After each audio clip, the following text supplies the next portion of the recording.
And welcome back, everybody. How are you guys doing? Hope you're having a fantastic morning, afternoon, evening, wherever you are in the big wide world. Let me adjust my sound just a little bit. One little bit. Hopefully not too soft. All right, you guys. So, okay, we are back. We're live. We are streaming live here from St. Louis, Missouri, you guys. We are going to be covering a lot of stuff today. There was an announcement by Norway Chess as part of this whole new total champion or total world champion or whatever, total chess champion. I don't even know what it is. We will cover that a little bit later on. We, of course, are going to cover the Speed Chess Championship match going on right now between Denis Lazavik and Arjun Erigaisi. We have the U.S. Championship as well. So a lot of good stuff coming up. Obviously, I'm on my travel setup, so chat, I'm going to be a little bit here or there. Actually, I should go get my phone for chat. 1 second. Here we go. All right, you guys. So, as I was saying, we're back. We're live. We are, of course, where is it? Where is it? There we go. Here's chat. Wait, what? Huh? 1 second. Where is it? Okay, there we go. All right. So for anybody who's wondering, of course, here you guys are on screen. Here's chat. You guys see it. So we are going to be, I'll try to pay as close attention as I can to chat, but nonetheless, we are back. We're live. We're streaming once again. So I hope you guys are ready for a fun stream. As I mentioned, there's a lot of stuff to cover. Let me turn the music down one little bit. That should be okay. If it's too soft, you guys can tell me, obviously. But anyway, why did you not play Title Tuesday? Someone asked in chat. There's a very specific reason, but first things first, let's cover the Speed Chess Championship going on right now. It's a very tight match at the moment. Arjun Erigaisi, current world number 4, I believe, or 5. He's playing Denis Lazavik, and he's actually losing this match. As you can see, the score is 6-5 in favor of Lazavik right now.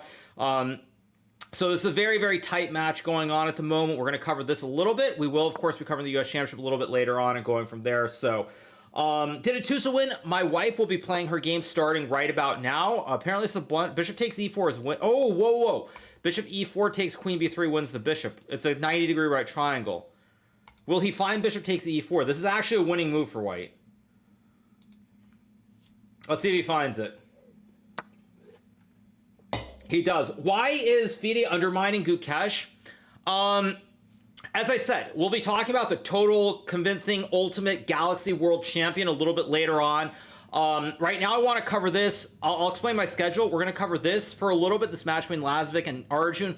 We'll cover the U.S. Championship. When the U.S. Championship gets to a bit of a lull, like 30 to 45 minutes, the openings are pretty set in all the games. That's when we'll get to the Galaxy World Champion of chess, and we'll go from there. So, that's what I wanted to say. First of all, as Asmongold says, FIDE wants Magnus back so badly. We're going to talk about it as a whole segment, but right now I want to talk about the games. Short answer, though, in case you aren't around later, Asmongold, is yes. I said it before in regards to candidates. FIDE is desperate to have Magnus play at any cost whatsoever. But as I said, we'll get to all the ins and outs of that in about like 30 to 45 minutes. Right now, we're going to cover this match that's going on right now. Arjun is getting absolutely destroyed in this game. He's probably going to be down by 2 points to Denis Lazavik here. This is bad news. Probably takes and rook e1, bishop e3. Looks very, very good for White here. Looks very, very good. Can you answer why you didn't play in the U.S. Championship? Yes, so that's actually a good question. Thank you for asking that. I haven't streamed since the U.S. Championship began. I was in Canada. I was in Prince Edward Island playing in the Great Tournament. By the way, for anybody who's wondering, I will, of course, make sure it shows correctly. For anyone who's wondering, here you guys go. This is what you get in Canada for winning. A very, very nice trophy, as you can see. So it was really nice to get a proper trophy for winning a very, very tough tournament. I had a great time up there. That's the first thing that I wanted to say. So let me put this back here. Okay, so that's the first bit. So, for anybody who's asking why I'm not playing in the U.S. Championship, first and foremost, I have not played the U.S. Championship since 2019. We can talk about 2020, the whole online event and everything. I don't really consider that to be a proper U.S. Championship. So if we're looking at the over-the-board U.S. Championships I played, the last one I played was 2019. Now, those of you guys who are watching my streams in 2019, you'll probably remember that 2019 was sort of the beginning of the end of my chess career as a professional player. I tanked, my rating was going down even prior to the collapse at the end of the year. I was already sliding, and then in, I believe, April or May of 2019, I played the U.S. Championship. It was the absolute highlight of my year. I would win that tournament. I would win a very epic final round game against Jeffrey Zhang with the Dutch defense as black to win the tournament. It was very, very poetic. Obviously, 2020, we had the pandemic. I did not play in 2021 with the resumption. I did not play in 2022, so I have not played since 2019. And the single biggest reason, there are two big reasons. First is that I've won the tournament 5 times. Now, you could say, why don't you keep trying to win the tournament? And that might be valid to some degree, but my world changed starting in 2020 with the pandemic. I obviously became a content creator full-time. That is how I earn a living. There are a lot of people in chess who still to this day do not understand that, and they think that, you know, I should be playing every tournament in the world or something like that. I am a content creator. It's how I earn my living. It is thanks to you guys, the fans at home. You guys have all made it possible. So I've been a content creator since then.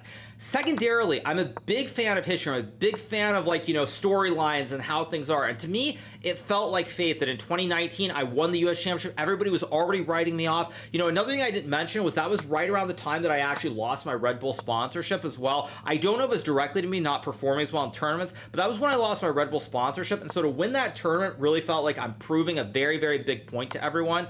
And so with sort of that whole storyline of winning and just like feeling like it was sort of a storybook ending, I also decided after that I was not going to play. So I won it 5 times. I mean, the financial rewards aren't there for winning the US Championship. And on top of that, from a storyline perspective, it was really the fitting end to my US Championship career. So those are the biggest reasons. Is this a YouTube video? No, but you guys, for anybody who's wondering, I'm on a laptop and I don't have my iPad here. So I have chat on my phone. So because I have chat on my phone, like, I'm not interacting as much as I'd like to be interacting, so I apologize. You guys, like, you're just rambling, you're not looking at chat, you're not talking, this is a YouTube video. I understand your point. But it is a good question, and it's really those reasons. There are plenty of conspiracy theorists who think I don't play because I don't want to play someone, or I'm afraid of, like, playing top players or everything like that. That has nothing to do with it whatsoever. I decided that in 2021, when I chose not to play the US Championship, I was not going to play the US Championship again. Now, maybe I'll change in the future. Maybe when I'm about to retire from classical chess, I'll play one last time, you know, one final rodeo. But I decided in 2021 that I was not going to play again.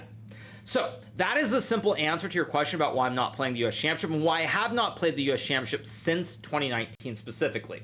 So there we go.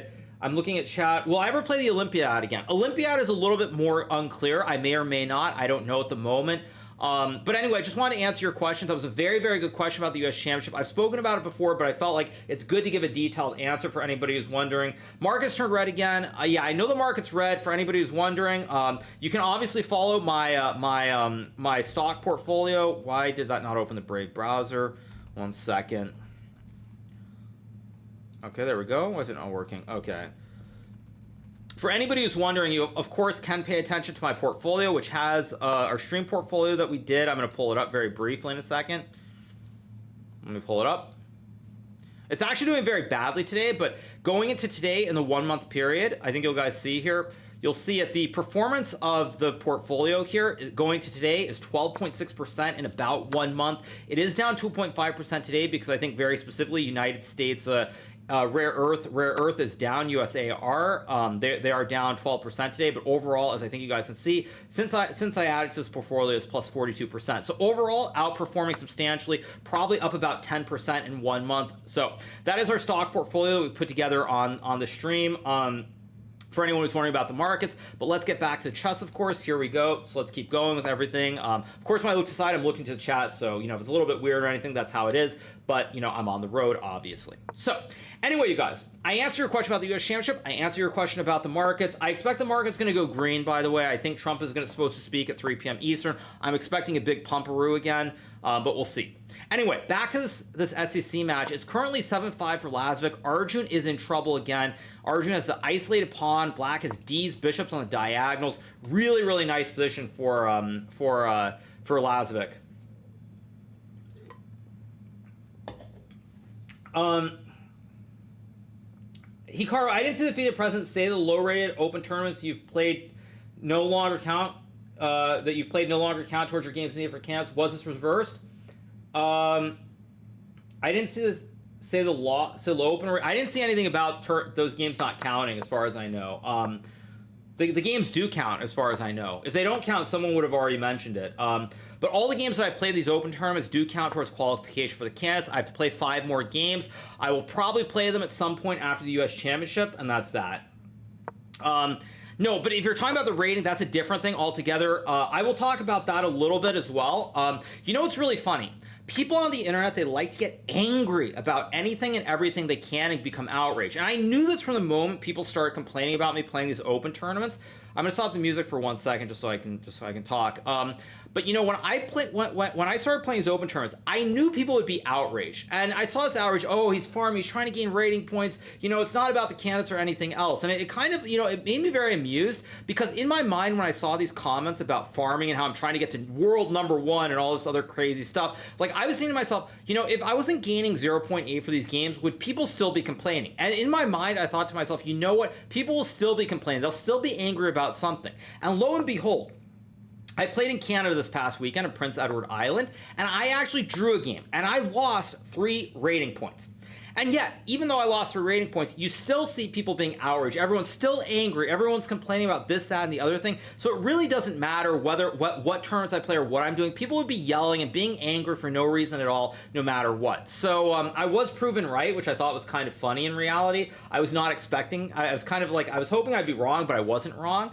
About the whole thing. So yeah, anyway, though, it was a lot of fun. As I've said before, for me, I think a lot of people don't listen to what I'm saying, the words that come out of my mouth. I've said it many times. Like, I do look at this as likely being my final rodeo in classical chess. I don't intend to be playing classical chess for much longer.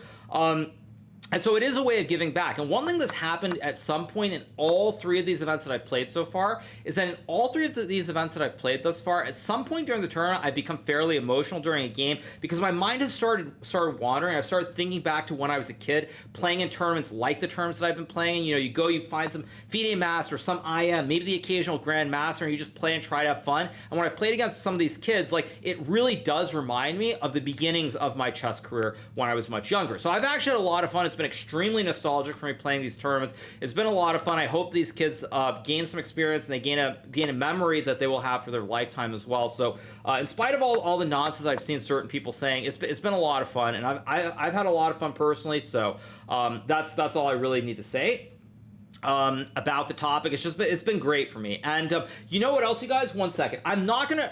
Do I want to read the letter on stream? I won't read it on stream, but I'm gonna go get a letter. So give me 1 second. Give me 1 second.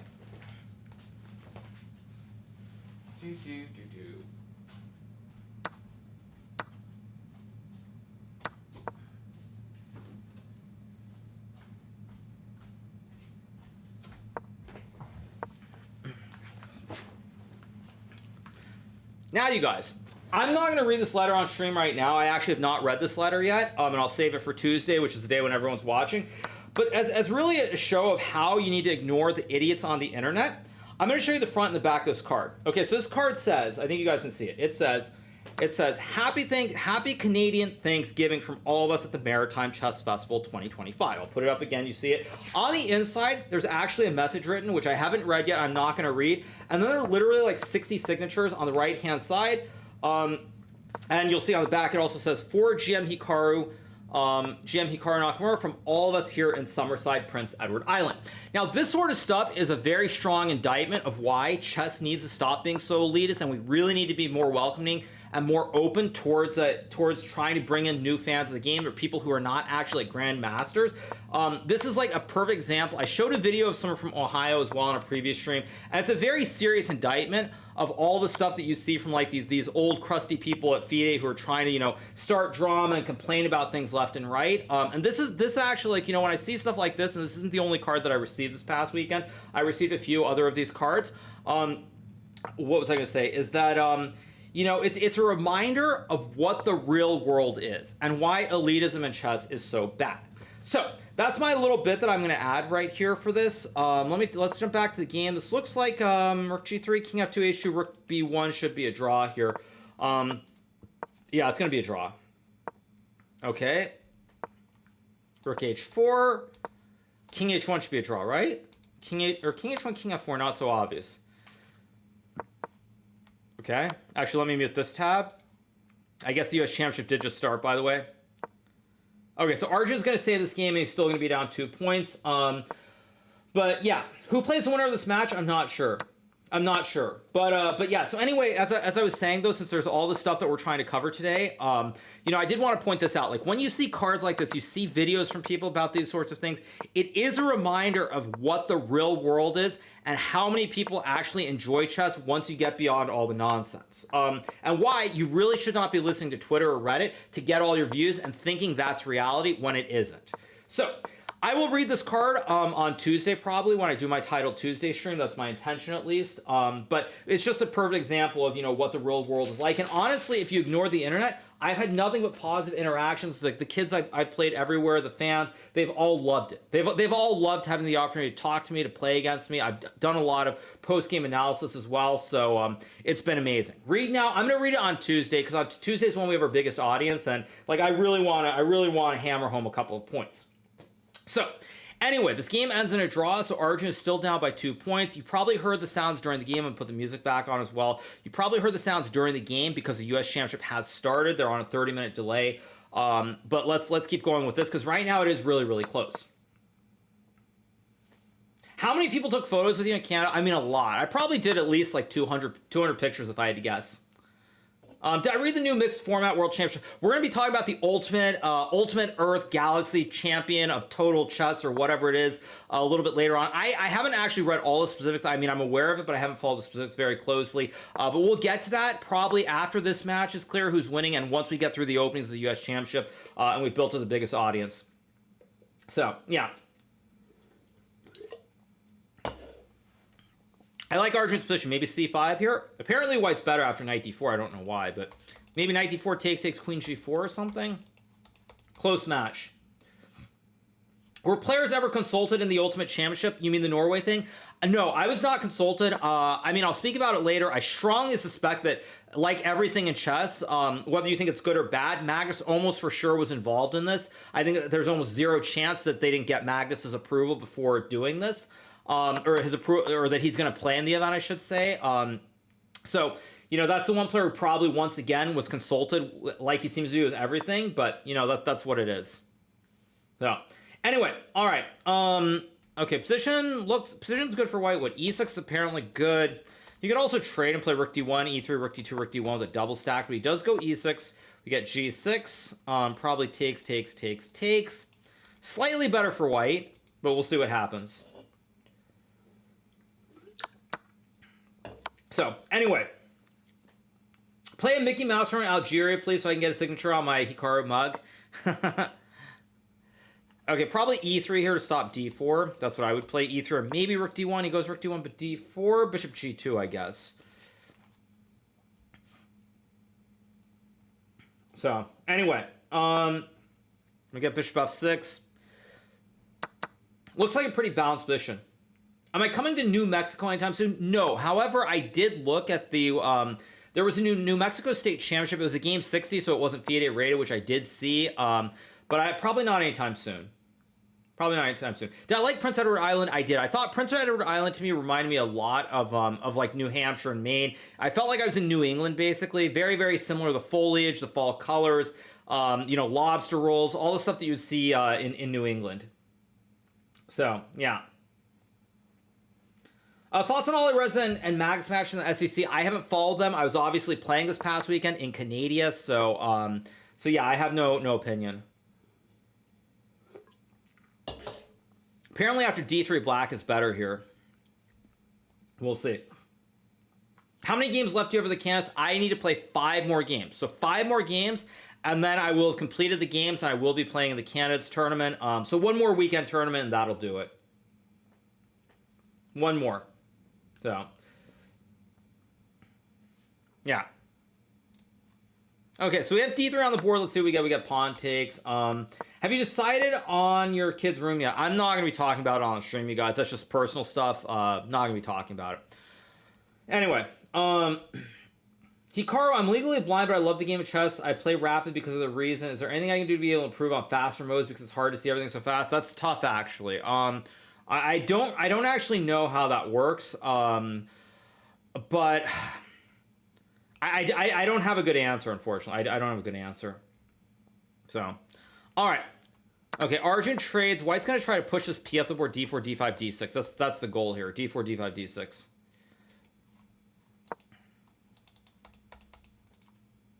So anyway, okay, so we've got that. We've got the U.S. Championship going on. We'll get back to that a little bit later because this match is very, very tight. Very, very tight match. What is the format for the Comet Open? It's, I think, a knockout, and that's going to be happening this weekend. What am I eating today? I got a little bit of food from Whole Paycheck. I ate most of it, but I still have some miso kale left. Miso kale Caesar salad from the bar, or from like the hot bar or salad bar, or whatever they call it. I eat a little food. You guys want me to eat a little food? I'll eat a little of my kale miso.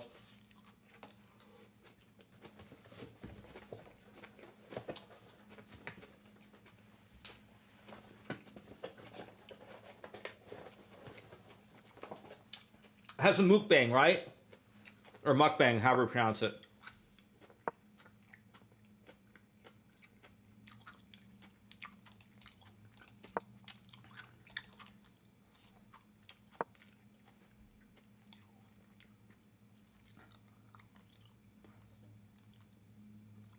Rook d8, d6, b3. Messy. So, anyway, you guys, as I was saying, we are going to be covering this for a little bit, then we'll get to everything else. So, hope you guys are ready for a fun. That's not what I meant to click on. Hope you guys are having a enjoyable day. So, yeah, hope you guys are having an enjoyable day, afternoon so far. We are, of course, going to be covering a bunch of stuff today. We're going to be covering, we'll be covering the U.S. Championship. We'll be covering the SCC. So a lot of good stuff ahead. So, anyway.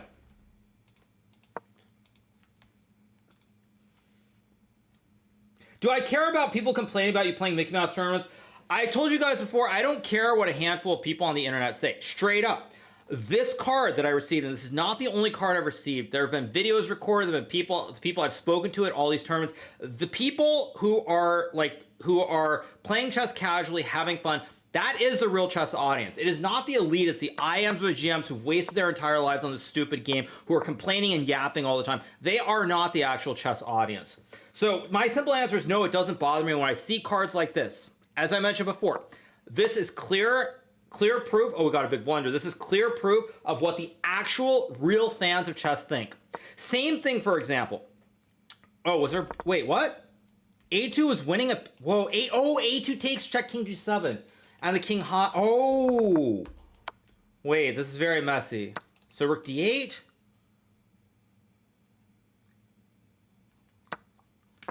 Check here, check king h5 and queen or something? Wait, is this winning for white? This is winning for white now. Wait, let's see. What do we got? Rook d8 wins for white. Oh my gosh, rook e8 and queen. Oh no, Arjun just loses. Arjun's going to be down 3 points here. Queen c7 is just winning for sure. Yeah, queen c7 and... Oh wow, rook c8. It's checkmate. Queen e3 is mate. Arjun is down 3 points to Dennis Lazavik. Arjun might be losing in the first round of the SCC. This would be a huge shock if Arjun loses. Huge shock. So, as a chess fan, it's been enjoyable to see these small tournaments work. You know, I'm not going to lie. There is a certain part of me that really loves how angry certain people are becoming and how rent-free I am in their heads. I'm not going to lie. Like I don't look often, but occasionally I look at Twitter or I look at Reddit or something, and I see the hate, and it's like, to me, it's kind of amusing that I'm living so rent-free in people's heads. It's like, you know, I saw something recently that said, like, I'm afraid of playing as people like Fabiano or playing top-level players, and that was probably the best thing I saw. Because when I saw people saying that, it's like, did people forget that I played the American Cup earlier this year, which I won, by the way? Like, I played Dominguez. I played Fabiano. Like, I was not playing against, like, 2300s. I also played this tournament called Norway Chess. It had Magnus Carlsen. I don't know this guy, the world champion, Gukesh. Maybe this guy called Arjun. Maybe Fabiano as well. Maybe Wei Yi. Like, I mean... It's kind of hilarious that people are so delusional or so frankly regarded, and yes, I'm going to say regarded, that they actually don't look at the realities of the world. So I know I'm kind of spitting some facts or some bars here, and I'm having a lot of fun. But yeah, I saw that, and I was like, it's really, really funny. It's really, really funny to me. It's just really funny. Yeah. It's just like, I mean, are people just out of their minds? Not to mention, in these tournaments I played, I gained rating points. Like, I've been gaining rating points for the last 3 years. Like, no cap. I've probably been, outside of Magnus, the best player in the world over the last 3 years. No cap. So anyway, it's one of those things where I just like, it kind of really is amusing to me that people can be so insane. So, yes. Anyway, you guys, that's my little bit about it. But as I said, stuff like this letter that I got, which I'll read on Tuesday, and it's not the only letter. I got one in Dallas from a kid which said, please read the letter on stream, which I will read. When I see stuff like that, it's like, like all these idiots on the internet, they don't matter at all. They don't matter one iota. So, anyway, you guys. All right, so this match, it is, I think they're on the break after the 3-minute. Arjun is down by 3 headed into Bolt. So while they're headed into Bolt, let's cover the U.S. Championship for a bit. We have this tournament that I won 5 times, which I no longer participate in. We've got many strong players. We've got Fabiano, the world number 3. You've got Wesley So surging lately. I think he's currently leading the tournament with 2 wins and a draw. So a lot of stuff coming up.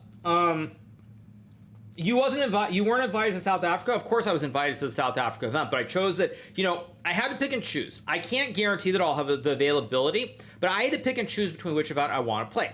And ultimately I chose that if I have to pick between playing freestyle or playing the Global Chess League, I'm going to play the Global Chess League. That's the reality. That's just how it is. Why isn't Lenny or Dominguez playing the US Championship? I am pretty sure I know the reason. It is not my place to talk about it. That's all I'm going to say on that. It's not my place to talk about it. I'm not going into that. I think I know the reason, but it's not my place to talk about it. I'll let him speak for himself about the whole thing. So, anyway, okay, so we have Fabiano versus Sam Sevian. This looks like a very sharp open Spanish. Let's go back. Let's unmute Zatab. Okay, so what do we have? Typical open Spanish, very normal. I think this is all pretty standard. Of course, you're probably thinking, well, why can't White capture the juicer, right? If White captures the juicer here and takes, there's check, and it's uh-oh spaghetti time. The game ends in a classic grandmaster draw after a mere 14 or 15 moves. So Fabi doesn't want the draw. He goes queen e2. Now, if you play like castles takes, the queen covers the checking square. So you have to move the juicer. We got f4, d4. Okay, so this is going to be an exciting game. I like the opening so far. Very, very sharp and very straightforward. So, recap mode. Yes, recap mode, exactly. So what do we have? Levon versus Swears. This is a classic English. White has a double pawns, but you got the 2 bishops. Mishra's playing against Wesley, the current leader. This looks extremely boring. This looks like some kind of Catalan. Yeah, we get a typical Catalan. Okay, Wesley drops back. Very boring. We have Sam Shanglin versus Hans Niemann. Another exciting game between 2 players. What's this, a Nimzo Indian? Okay, looks pretty normal. Nothing super exciting. So, all right, let's mute this. Let's go back to SCC. Let's see if we have another game. No game yet, but we'll leave it here for a second. Oh, Atousa's game. I forgot my wife's game. Oh, you're right. Okay, let's take a look at my wife's game. What do we have? We have the classic.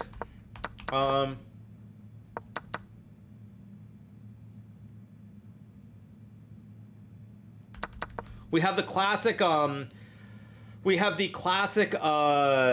What is this? This is the classic Bishop D6 Catalan system. This was played in a game recently between. I think this was played in a game between. Who was it? This was a game played between Anish Giri and Ali Reza Frouj, if I remember correctly. There was a game between them that they had this position. So it's a typical Catalan. Blacks played a little bit differently. There's a bishop on D6 versus E7. But yeah, we've got this position. Let's see, what's the time usage? B3 spent what, 7 minutes to play it? Okay, pretty normal. Gonna be in a lot of trouble if Atousa watches the video. Well, I mean, I'm gonna say that I saw this position this morning. I'm gonna tell you that. All I'm gonna tell you is that I saw this position this morning. Nothing more, but I saw this position in the morning. So, anyway. Okay. Am I worried that playing classical against weaker opponents will mess with your instinct against top players? No, because I'm not doing it in heavy volume. If I were doing that for like 6 months to a year consistently, playing weaker players, it would affect me. But I'm not doing that, and also I'm going to have at least 4 months before the candidates where I'm not playing chess, so I don't expect it to have a huge impact on me. So, anyway, yeah, it's pretty normal. I think C5 is the move that was played by Anish Giri. It's a top computer move. E3 maybe is playable as well. D5 is a bad move here. If I'm looking at this objectively, I would say that right now this is good for my wife in this position because white has to spend time and think. One thing that I do have a critique that's not about her opponent, but in general about younger kids, is they are way too reliant on preparation without strong fundamentals. Too much of the game revolves around trying to like memorize these long lines as opposed to actually understanding the fundamental concepts behind the variations and the plans in the position. So like I actually do like her position. It's very early. A lot can happen, of course. I will say if white does not know this position though, c5 is a very unusual move to play here, even if it's the best move. You don't know that c5 is the right move. It's a hard move to play because optically looking at this, even for myself as a strong player, I mean world number 2, if I look at this position, I see this position, I see like knight e4, I see knight g4. Optically, if I don't know this is good for white, it looks like I've got the double pawns, c5 is weak, I have no development, and black is probably better. So if you don't know, like my first instinct here without knowing this line is that black is probably better. And so if you don't know for sure that c5 is the best move, more likely than not, you're probably not going to play it. But we'll see. Oops, my phone went dark again. Okay, let's pull up chat again. So, will FIDE let Magnus come back without playing the candidates? I mean, we're going to talk about it a little bit later. To everybody who's asking, I'm going to tell you guys what our schedule is right now. We still don't have a game of the Arjun stuff, so we'll leave it here. For anybody who's asking, here's what we're going to do. Arjun is currently trailing by 3 points in Speed Chess Championship, heading into the bullet portion. Once that's over, we're going to get back to the US Championship, take a look at the openings. Once the openings have reached this boring phase, about 45 minutes into the game, we're then going to talk about the Galaxy, the Earth United Galaxy Total Chess Champion of the interplanetary system. We'll get to that, but we're going to cover these two things first. So I don't really want to answer the long questions about that at the moment because we're going to cover the article and do everything else. But it's 100% a desperation move to get Magnus back to playing. I will say that. It's 100% desperation.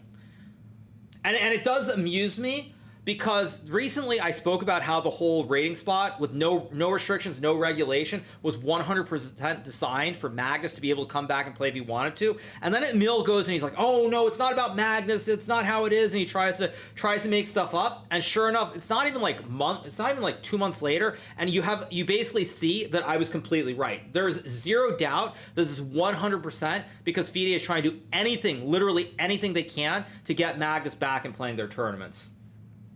So, anyway, okay, so I like my wife's position. I like that her opponent, Rose Atwell, is thinking for a while. This is a good start. I would say even the evaluation, if white's better, I don't trust it. Too many people also rely on the evaluation. They think stuff is better than it is, so that's the first thing. But let's go back. So let's take a look. Okay, in terms of other games, let's see. We've got Mishra versus Wesley. Very, very balanced. Wesley wants to go rook d8.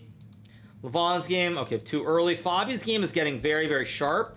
Very, very early. Whoever goes in a deep thing at the start of this game is probably going to be in a lot of trouble here. Because right now, this is still, I think, standard theory. What would you first do if you become the champion this year? Well, I can't become the champion this year because even if I were to win the candidates, the World Championship would be, I believe, next year, no? Or would it be at the end of the... It would be, yeah, even if I were to win the candidates... Oh, no, candidates is already... No, you're right. It would be the end of 2026. Like, I wouldn't do anything. I wouldn't change anything. Okay, so we got e3. Okay, normal move. Not the best move, by the way. Bishop g4 is a good move here for black.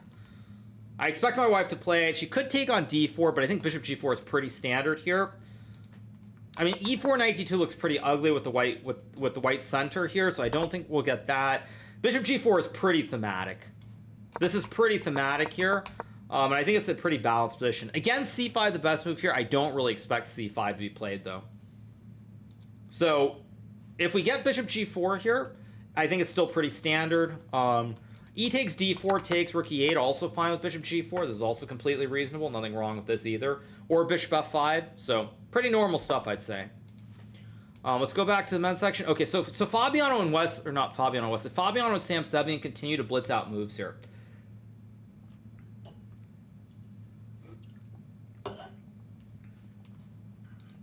Continue to blitz out moves. So let's see. Aparn and Ray Robson, pretty normal, not exciting. In the women's section, who's I think Anna Sargisian is leading alongside Nazi. But yeah, okay. So let's get back to SCC because they're in the bullet portion now. Okay, so what's the score? So Arjun is down 3 points headed into this bullet portion. Arjun is going to need a miracle probably to win this match. There, I believe, are 30 minutes of bullet, but Arjun is in real danger of losing this match. Real danger here. Queen G5, excellent move. Queen F2, is there not Knight D5? Bishop E6, Knight B6, Knight F4. Yeah, takes, Knight F4, or Knight G3 also good. Knight G3? There's also, ooh, Queen C1, Knight G3, ooh. Knight H3, King H2. Tricky. Queen G3 is actually a draw here with F6. Arjun a little bit lucky not to lose this game, by the way. A little bit lucky. Yeah, and now you have to make a draw. There's just a check or a check. And if Lazavik is smart here, he's going to burn time. Yeah, if Lazavik is smart, you burn time here. Yeah, he's going to burn time, see? Very smart by Lazavik here, I think. Yeah, he's going to burn the clock here. He totally should burn some clock. Okay, and now, yeah, we get the draw. Doesn't burn a huge amount of time. It's only the first game of the bullet, but he does get like an extra 10 seconds off there. So let's go back. Next game. Here we go. Still a 3-point lead for Lazavik. Oh, we've got more moves. Arjun trying hard to win now. All in mode.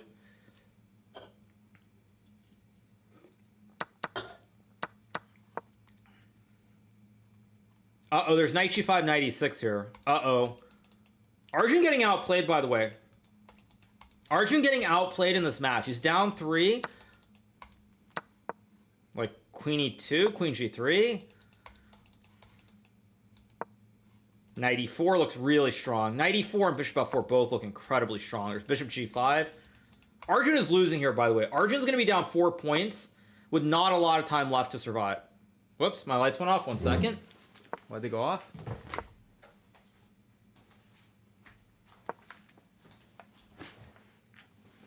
Apparently it's sensor, I guess. So as long as you move, you make movement, the lights go back on. Something like that. I don't know.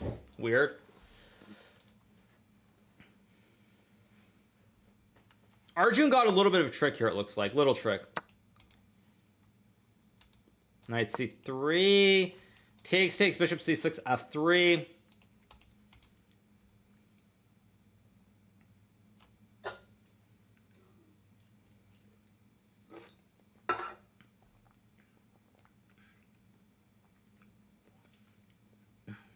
Lazavik is a dark horse? Maybe. Yeah, maybe. I don't know. Anyway. So, yeah.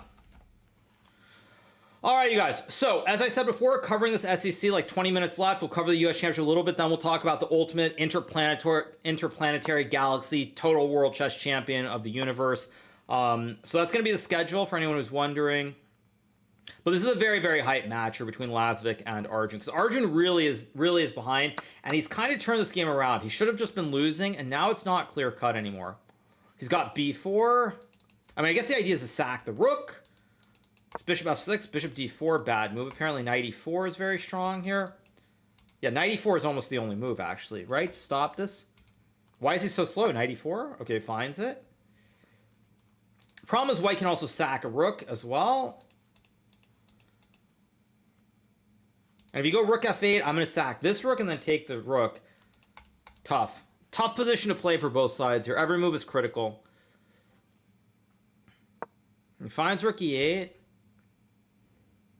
Oh, Queen H4 is a very strong move, by the way. But he trades.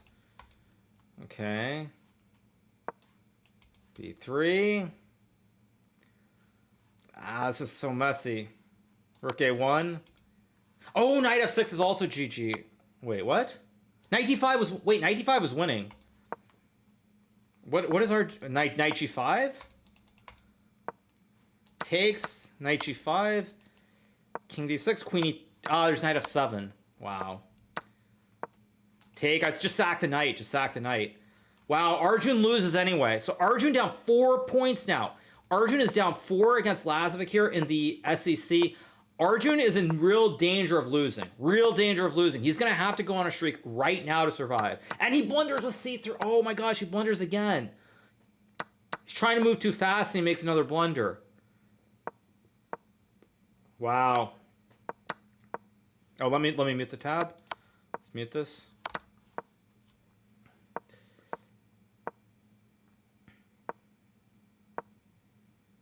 I mean, it's a terrible position for Arjun. Terrible position. He's not much worse, but it's going to be very hard to win. Lazavik just creates the classic flying V formation here with the bishop versus the knight. I mean, is this winning? Wait, takes. Oh, horrible blunder by Lazavik. Oh, that's huge by Lazavik to blunder like that. Wait, is this winning? Wait. Here, takes. F4 here takes, D4 here, D3, E6, D2, E7, D1. Should be winning for white. If you're Arjun, you got to go king F4 because there's no time left. You have to go. And if you're wrong, and that's life. You have to go for it. You've got to go for it. You've got no time left. Or wait, actually, no, wait. A4 apparently is the win. Wait, A4. Wait, no, I'm crazy. King F4 is not winning. Apparently A4 is the winning. Oh, A4, B5, B3, I guess. B5. B3 takes, here, takes, here, takes, A5, here, A4, E6, A3, E7, E2. Yeah, B3 is winning here. A5 is not winning. Or, no, A5 is losing. Wow. He does it. Okay, so Arjun's going to win this game. Yeah, king A5, king G5. Yeah. So it's going to be back to 3 points. Arjun could come back. I don't know how much time is left in the bullet. That's the only thing.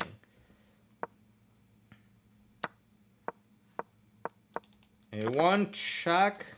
Here, takes, take. Still tricky. Queen A2, takes. Still tricky. Still winning for Arjun, but not an easy position to win. If he doesn't win this game, I don't think he's going to... I think this is going to be a draw if he doesn't... Or if this is a draw, he's going to lose the match. I guess there's still Queen G5 and you walk the king around. Check, king D4. I think Arjun's still going to win this game.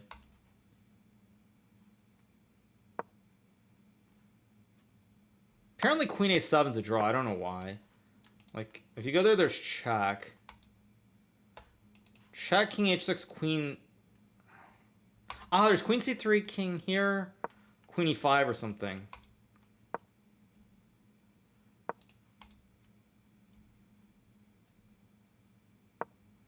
Okay. King E4 maybe? King E4, no, king E4, queen F4 still. Maybe king E4?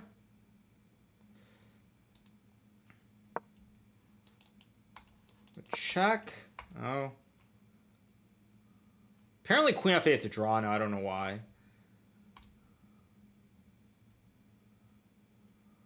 But Arjun's gonna win. I'm pretty confident Arjun's gonna win here. Maybe not, he finds it, okay. Okay. But you block?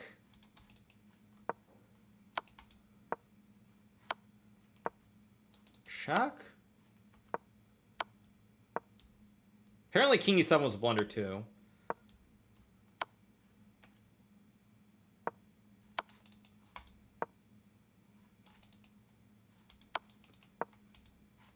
Queen B8 or C8. King F4.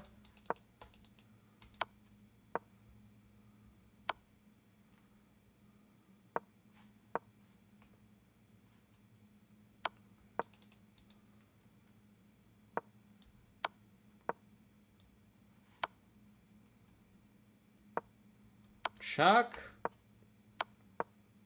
Check.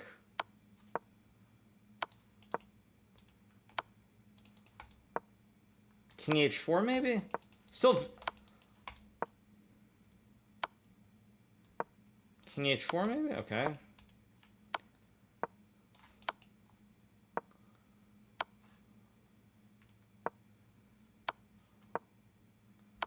How's it not a threefold, by the way? Queen E4? Check. Check. check.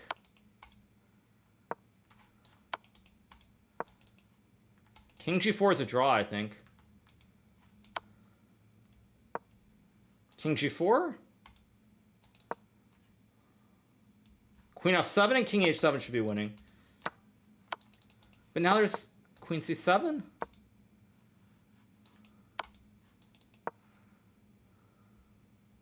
I think you have check and King H8, right? Yeah, King H8, now you win. Wow. But this game burned a lot of time on the clock. This game burned probably like 4 minutes. Arjun gets the big win, but that game must have burned like 4 minutes off the clock for sure.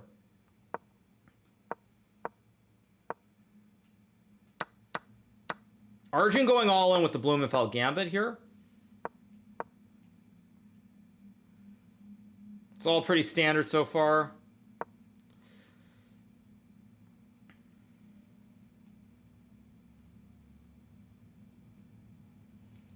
What are you guys asking? The computer's so mean with the question marks. I mean, computers are so good at chess that we all look horrible. Oh, after d4, there's a trick, I think, with castles and bishop h5 or some trick. d4, knight a4, and castles.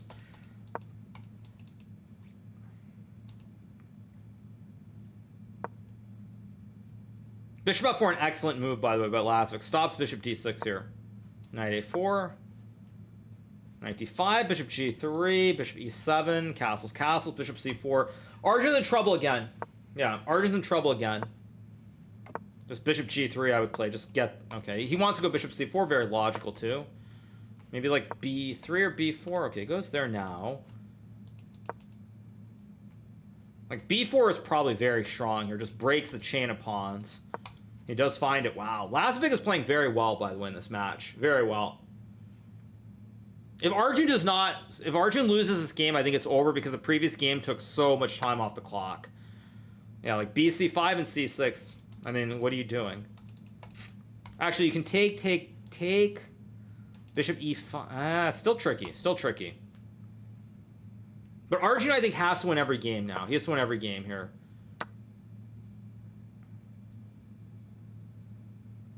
There's also going to be some knight e5 nonsense, too. Like knight e5, knight g6 when you take. Okay. Okay, still tricky. Like bishop d5, bishop c6. Yeah, looks good. He does play it. Bishop c6, I assume. Computer likes bishop e4. Bishop c6. Yeah, he plays the move that I would have played. Okay. Rook a1, queen c3, rook c1, queen d4. Still tricky. Rook c4 maybe also move. Yeah, black's better now. Queen d4, of course. Yeah, Arjun might win this game too now. I think Arjun is going to win this game. Like queen b3, maybe queen b3, queen c3. Messy. He has 11 minutes left. Okay. So yeah, if he loses this game, it's over. If he wins this game, it's down to 2. Anything can happen. But Lazavik's got to go. Yeah. Bishop e4.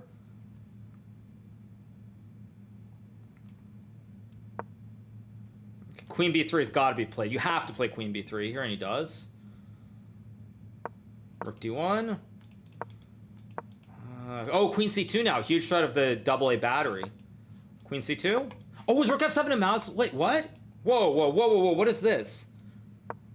What is this? Like, queen... What is going on here? I think rook f7 might have been a slip, by the way. Rook e7, bishop e4, g4. Oh, wow. Arjun's going to win. Amazing. Lazavik had it, and then he messed it up. Rook g2, rook g1. You got to go, yeah. Yeah, Lazavik had that game, and then Arjun got to like 1 second, and Lazavik blundered on that exact move. Huge save for Arjun. Huge save for Arjun. Huge save. I think rook f7 was a mouse slip. I think he meant to go rook f6, but maybe it wasn't. Who knows? Anyway, 2-point lead for Lazavik. They're playing again.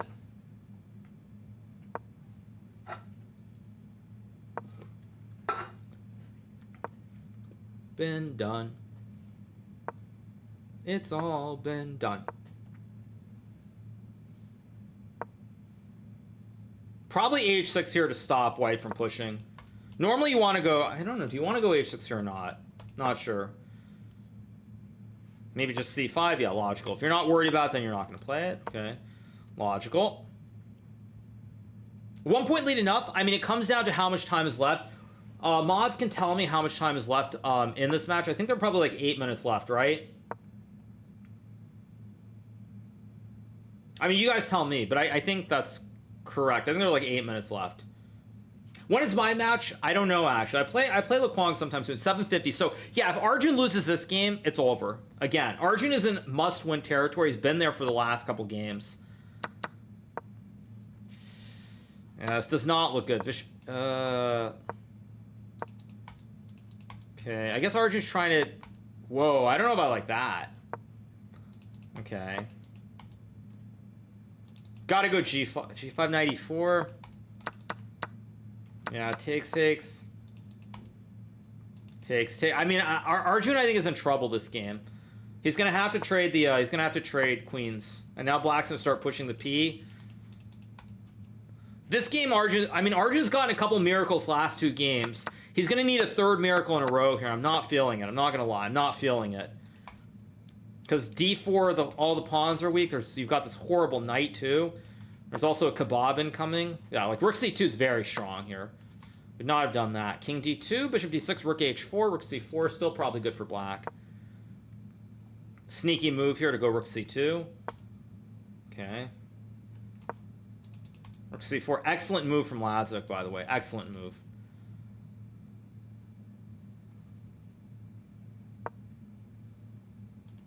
Yeah, just takes. Arjun's not going to win this game. I'll say that. Arjun's going to need a miracle to save this game, and hopefully he's down by 2. He's gonna need to save this game. He can't win this unless Lazavik loses his mind here. Yeah, I mean, Lazavik here should burn the clock, by the way. Rook E8?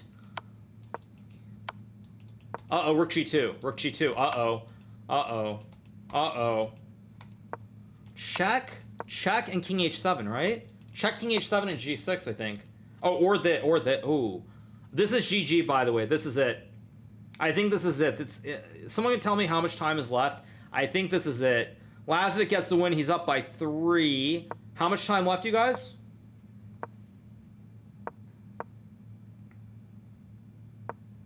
How much time left? You guys tell me. 6:30. 6 minutes 30 seconds. Lazavik up by 3. Arjun must win. I do think Lazavik knows the strat of burning clock. I will say that. So I think Lazavik will burn the clock pretty soon if he can. Still not over. 6:30 is still a lot of time.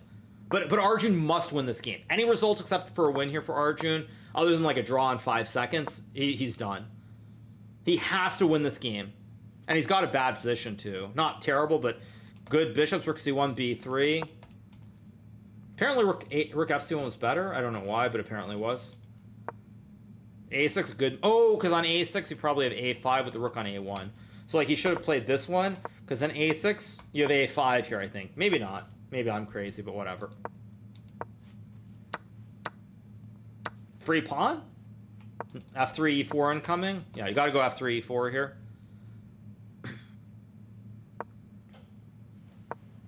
See, did I get it right with the motion? Is motion gonna turn the light back on? Maybe not. Let me see.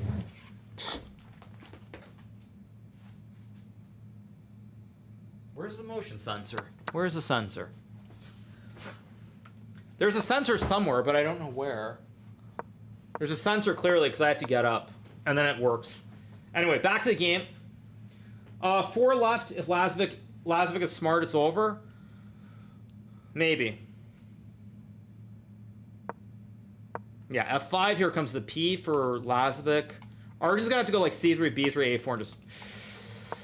I don't like Rook F3, Rook G3. I mean, here comes the big attack on the king side. Lazavik, by the way, looks like the better player in this match. No cap. Takes, Queen E3, Queen G3. I mean, Lazavik looks like the better player. He looks like the better player in this match. And I don't think Arjun's going to win this game, by the way. He's getting outplayed again. Queen G3. Apparently there was a sack, right? Bishop F6 was winning, yeah. But like Rook E7, Knight, I mean... Okay. Knight F4, or Rook B3 is coming... Ay. Knight d5. Oh, knight d5, knight d2. Still tricks maybe like rook c1. Rook c1's good. Rook a1 maybe. Rook c3 maybe. Yeah, just takes. GG. Yeah, e7 and e7 here as well. Okay, this is it. Arjun loses in the first round of Speed Chess Championship to Denis Lazavik. Wow. Maybe I spoke too soon. It's not quite over, to be fair. Not quite over. Bishop g3, I mean, or this, yeah.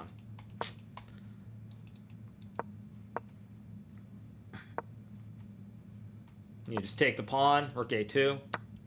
Yeah, this is just over. Like h3, g3, anything. That's it. Yeah, Arjun loses, and that's it. There's no way. It's a 4-point lead for Lazavik now. Why the move's not coming in? Let's refresh. Very impressive from Lazavik, by the way. Very impressive. Very impressive.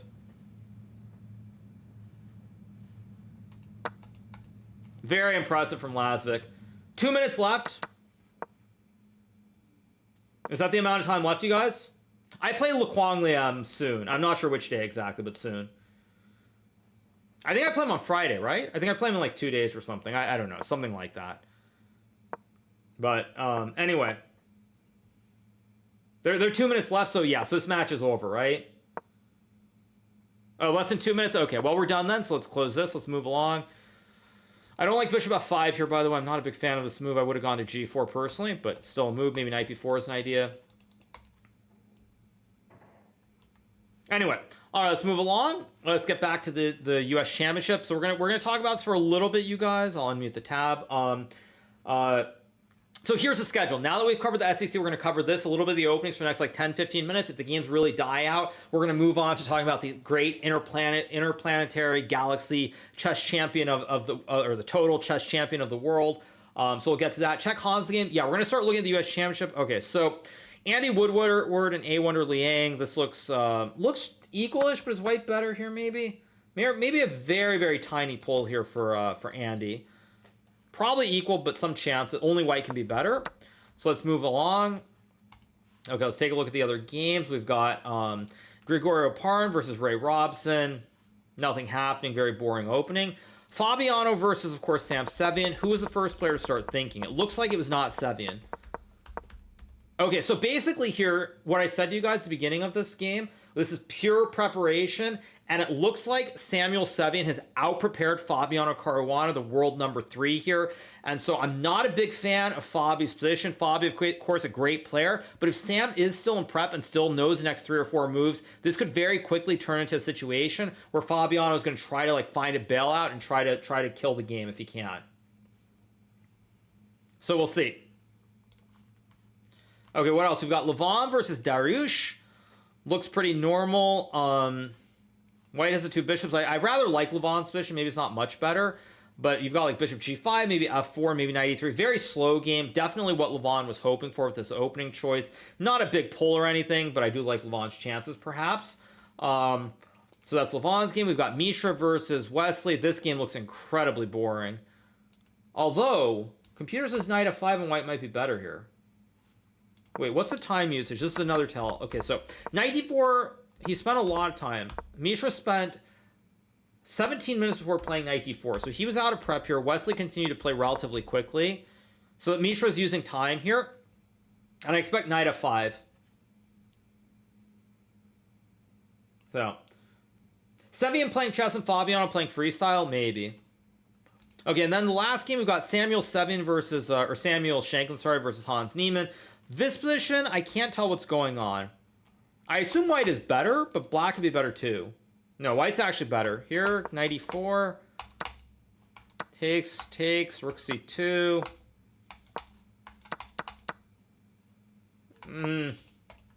Very equal. Likely a draw if this happens.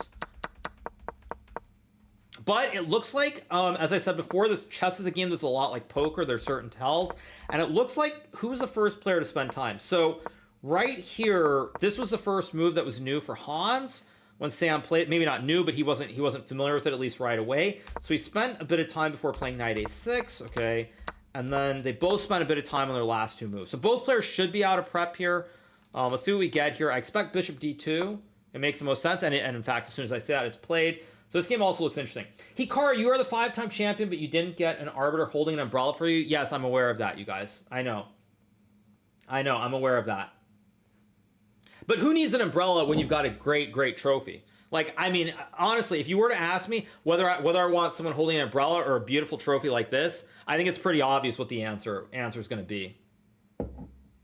Also, one last thing to wrap up about the Maritime Open in Canada for anybody who's wondering. I did win first place in that tournament, but I did not take the prize money. I decided to forego the prize money. I told them to donate my winnings to a local charity in Prince Edward Island. So that was the one last bit to wrap up the whole story about the Maritime Open. Is I did not take the prize, which was like 1,200 Canadian dollars. I just told them to donate it to a local charity. So that was the last little bit to wrap up that story. All right, I think it's almost time to start talking about the.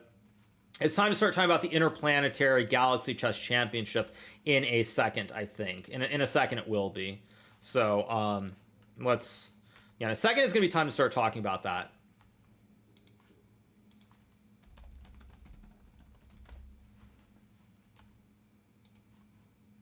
So let's see.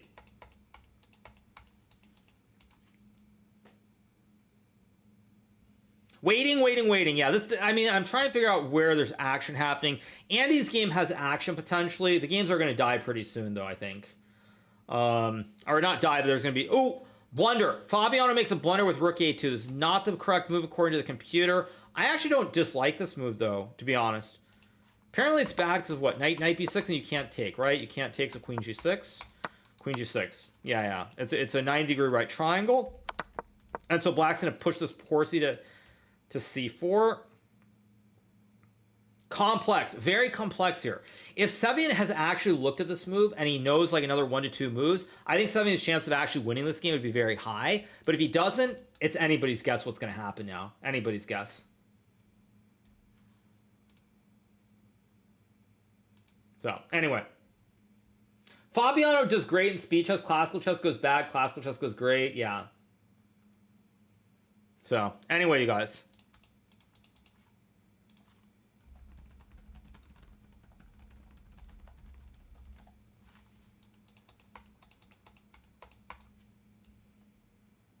Oh, the king is open. What White's king, you mean? Because White has the 2 bishops, that's why. White has the 2 bishops, that's why. Maybe I'm missing something, but yeah.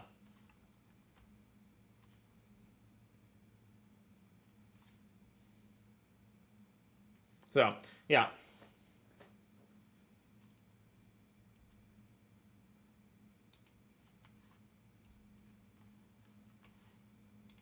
Anyway, where were we? I forgot where we were.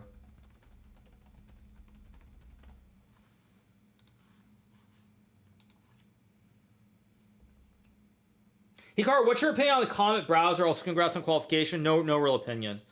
No real opinion. Yeah, Lazavik wins 12-9. Yeah, I mean, it was very impressive. Very impressive.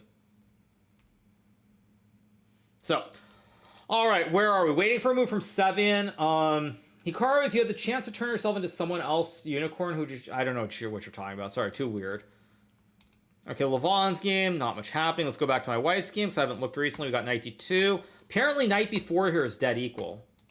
Ah, because you have c5 here to play for the counterplay. Hopefully she finds this. If she plays knight b4, I like her chances here. Actually, I really like her chances. What's White supposed to do here? Bishop b2. Wait a second. Wait a second. Come on, play knight b4. Bishop d3 also interesting too. Knight b4 here. And this is just a draw, I guess? Funny draw. Funny draw if it happens.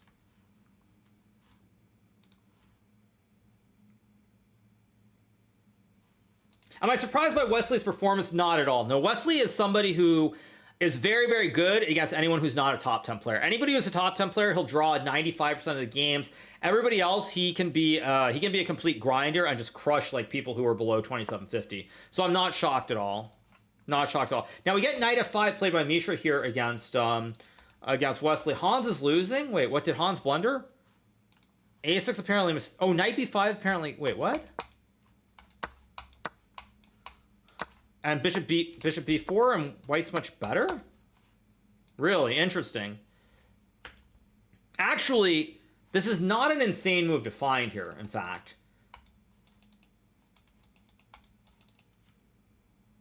If we get knight b5, I think Hans is in real trouble because there are no moves except knight c2.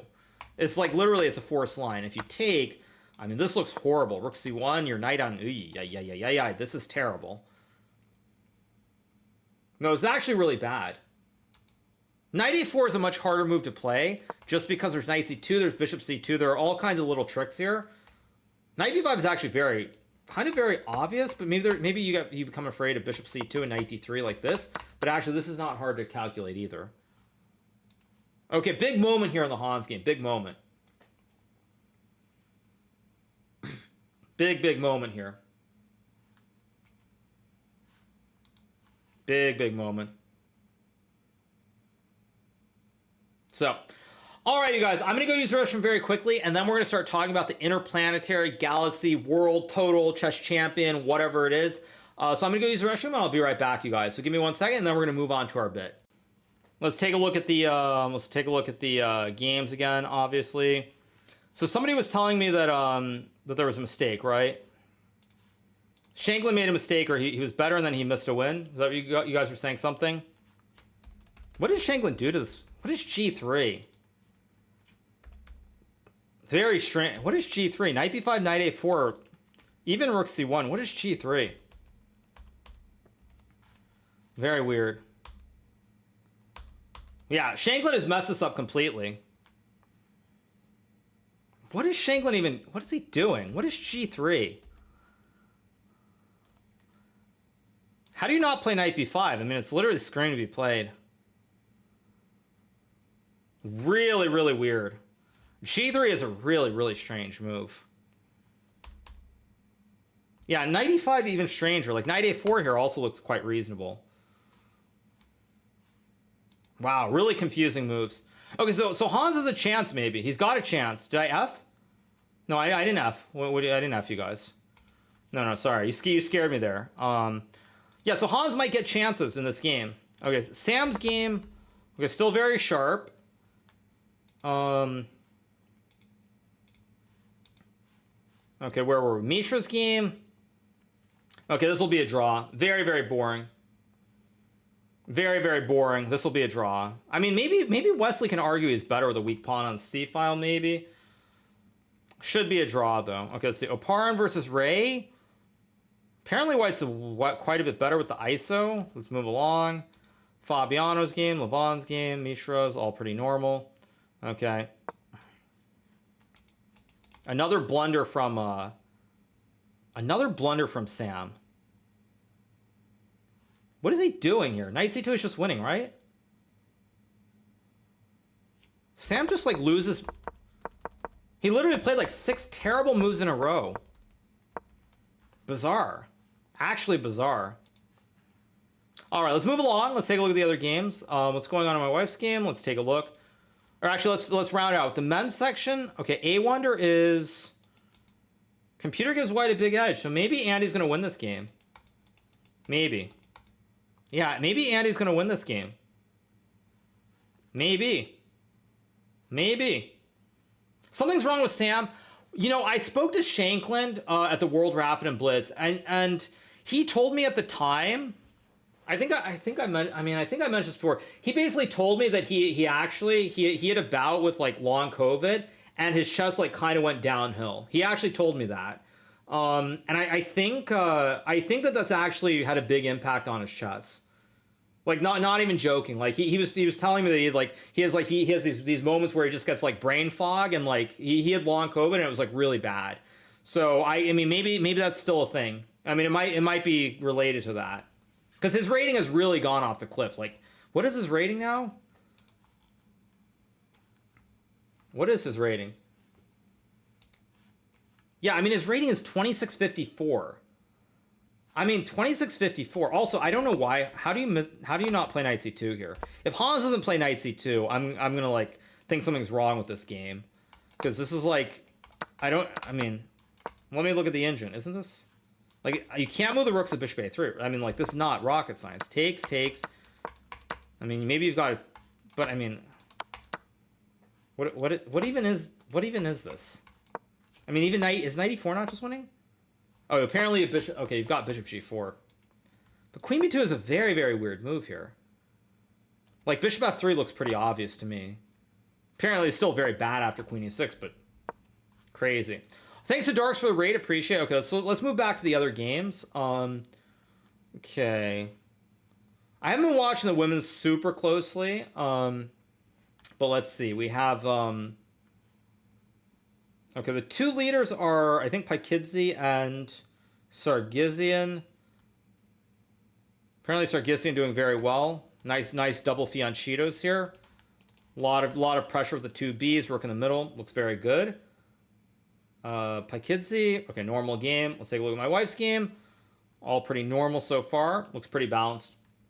I actually like the position that my wife has. I actually like her position. Maybe the computer doesn't like it. Computer wants rook c1. Hard move to play as a human because it looks like the knight is just jumping every which way.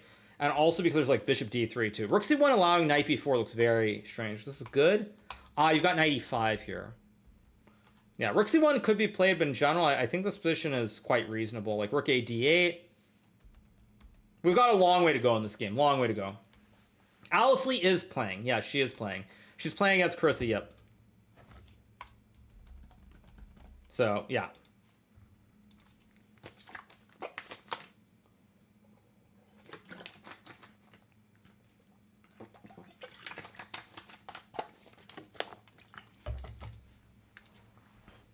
Oh, anyway. So, all right. Apparently a blunder by Alice. I don't know. What? Oh, bishop b7 is apparently just winning. This is just winning. Okay. Okay, that's weird. Did we get more moves here? I mean, I'm sure he's gonna play knight c2. Like, if you don't play knight c2, I don't know what you're even doing. But yeah.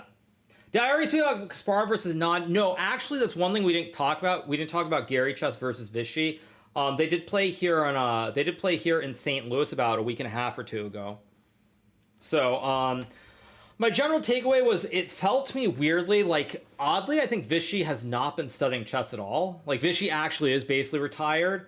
And it felt like I didn't feel the fight. I didn't feel like the excitement to be playing chess. Whereas no matter how old Kasparov gets, like at this point, like he knows he's not as good as he once was. I mean, he's like the great or the second best of all time. But you still when I see Gary play, whether it's like the 960 events with myself and Fabi and everyone, or this match, I always feel like Gary, like there's that spark in his eye. He's like the kid in the candy shop. Like I see that excitement in him. I just see that excitement, like he's just so excited to play chess and try to look for like the best move in every position. I mean, obviously as the GOAT, I mean, it makes sense, but I just got that sense that he was really, really excited to play. And I didn't get the sense that Vichy was excited. I didn't feel that excitement from Vichy in the games. Whereas Gary, I just feel like anytime you see him, it's like you can see that excitement. He's so excited to play. Like he knows he's gonna blunder at this point. He knows he's not as good, but he's always just looking to play. He always loves it. Kasparov still has a love for the game. That's the best way of putting it. Yeah. That was my general view. That was my general view. So, I mean, but yeah. Anyway, okay, so it looks like Sammy's gone terribly wrong and he's going to lose his game. Let's move around. Levon is playing Dariush. This looks hard to judge. Levon, obviously a much stronger player, but I'm worried about... I was worried that the Squirts might get c5 and get the classic diamond hands formation with the pawns and the knight in the center of the board, the classic diamond hands. But he does stop it temporarily with knight b5, because now if you go c5, you just hang the pawn on d6. So temporarily stopping it. But let's see what we get here.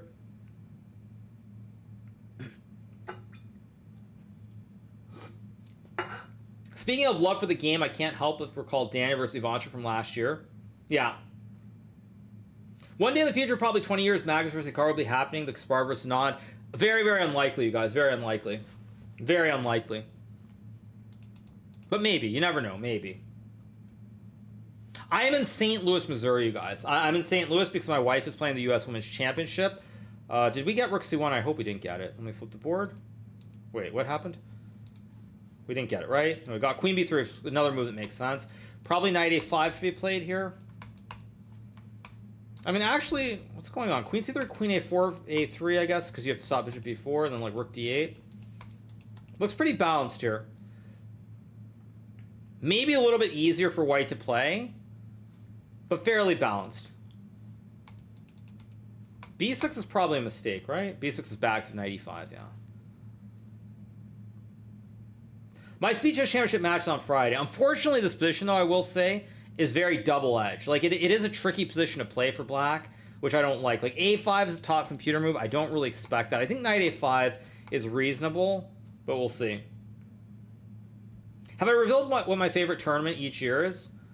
My favorite tournament each year, I don't have a favorite specifically. I would say that I'm a big fan of big fan of the American Cup, though. I do like that event, for example. I mean, I've won it twice as well, of course, but that's one event that I like. Otherwise, what have I played that I've been like? I liked EWC, for example. I loved EWC. I love the India USA match. Both those events were amazing. I'm gonna be honest, you guys. I think matches like India USA are the future if you really want fans to be entertained and fans to be willing to spend money on chess versus just praying that you get some massive viewership spike. Which I think is gone forever. But we'll see what happens. But that's my personal take. So probably events like USA India I really loved, EWC I loved, American Cup I loved. Those are probably the top three. Yeah. Any event where they're fans, I like it. I mean, any event where they're fans, I do generally like a lot. Yeah. Nobody can play with that much noise. I'm going to tell you guys a fun fact. I don't know why people think chess has to be the super serious game at all times. One of I think the biggest barriers to chess and why people don't actually follow it much more seriously is specifically that. Because it's a game that, you know, if you basically, I feel like a lot of people are in denial about a few simple facts, like simple facts about reality. First fact, which is just reality, is that chess is a very boring game. If you have not played chess for many, many years or studied it for many hundreds of hours, you are never going to understand most of the moves that Fabiano, myself, Magus, or any other top player plays, let alone someone who's like even Levy's level. You're not going to understand like an IM or FIDE Master game if you haven't put in hundreds of hours into it. Like, chess is very, very boring as a game fundamentally. That's the first thing. And a lot of people try to pretend that's not the case, but that's just the truth. Fabiano mentioned his nephew enjoyed the match in Texas too, and he didn't even watch chess. You know, of course, because if you can't follow the game, there has to be something more to it. It can't just be two people trying to play some like super perfect like endgame that 99.9% of people who play chess will never understand. So like that's my view about it. Is like people act like you can't play with the noise. If you look at so many different things, it's like, I'll give you an example. Why do people like baseball? Like, let's be real. Baseball is a pretty boring game. Like, it's pretty boring. It's very slow. There are only certain half innings where a lot of action happens. But there are many innings, especially because of how good pitching has been in the playoffs, where it's like 1, 2, 3, 1, 2, 3, 1, 2, 3. Many. Oh, great. Was that a blunder? Not the best move. Lovely. I'm not happy with that move at all. Unfortunately, white's moves here become too easy, I think, as well. But we'll see. Yeah, I don't like knight e4. Even rookie one. Rookie one's not great. I'm actually fairly surprised my wife didn't play knight a5 because she is a Petrov player, and there are Petrov systems where white gets these pawns on d4 and c4. So I'm a little bit surprised. But anyway, back to our topic of what we're talking about. I'm gonna go to another game. You know, yeah, I played knights. Yeah, of course. I mean, if Hans didn't play knight c2, I would have thought that like the game is fixed or something. It's such an obvious move. Okay, so Wesley's game looks pretty normal. Yeah, baseball. Sorry. So baseball is boring, no sir. I'm going to tell you there are a lot of 1, 2, 3 innings in the playoffs. There are a lot of 1, 2, 3 very boring half innings in the playoffs I've seen this year. And games go for like 3 hours, and usually there's a very brief window, you know, like 2 or 3 half innings where all the big action occurs. But you know, the thing is, if I'm a fan of baseball or a fan of a player, I can get really excited. If you're a fan of Magnus Carlsen, like how are you supposed to really get involved and really follow his every move in every game? Like, one of the ways you do that is having something bigger. You have events where, you know, Magnus is competing. You have team events. You have something where you can go in person and watch the players play. Like, that's the reality. It's boring, but people insanely love it. I mean, I like baseball personally too. I like baseball. But I think the thing is, it's like you're rooting for the team, you root for your personality, the player that you really like. Like, there is more to it than just the game itself. And that's what I think people in chess fail to realize consistently, is they want chess to have like this massive viewership, and they don't want it to actually be entertaining. They want it to be like really big, but they want to keep the old rules and like all these things from like 50 years ago in place, which is fine, but chess will never become very big if you want it to be like that.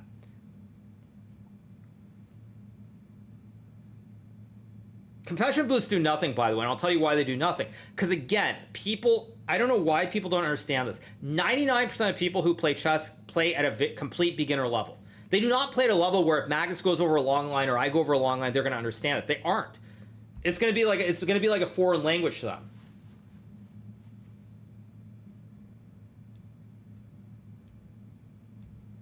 So, anyway. So you're okay with the accuracy chopping down?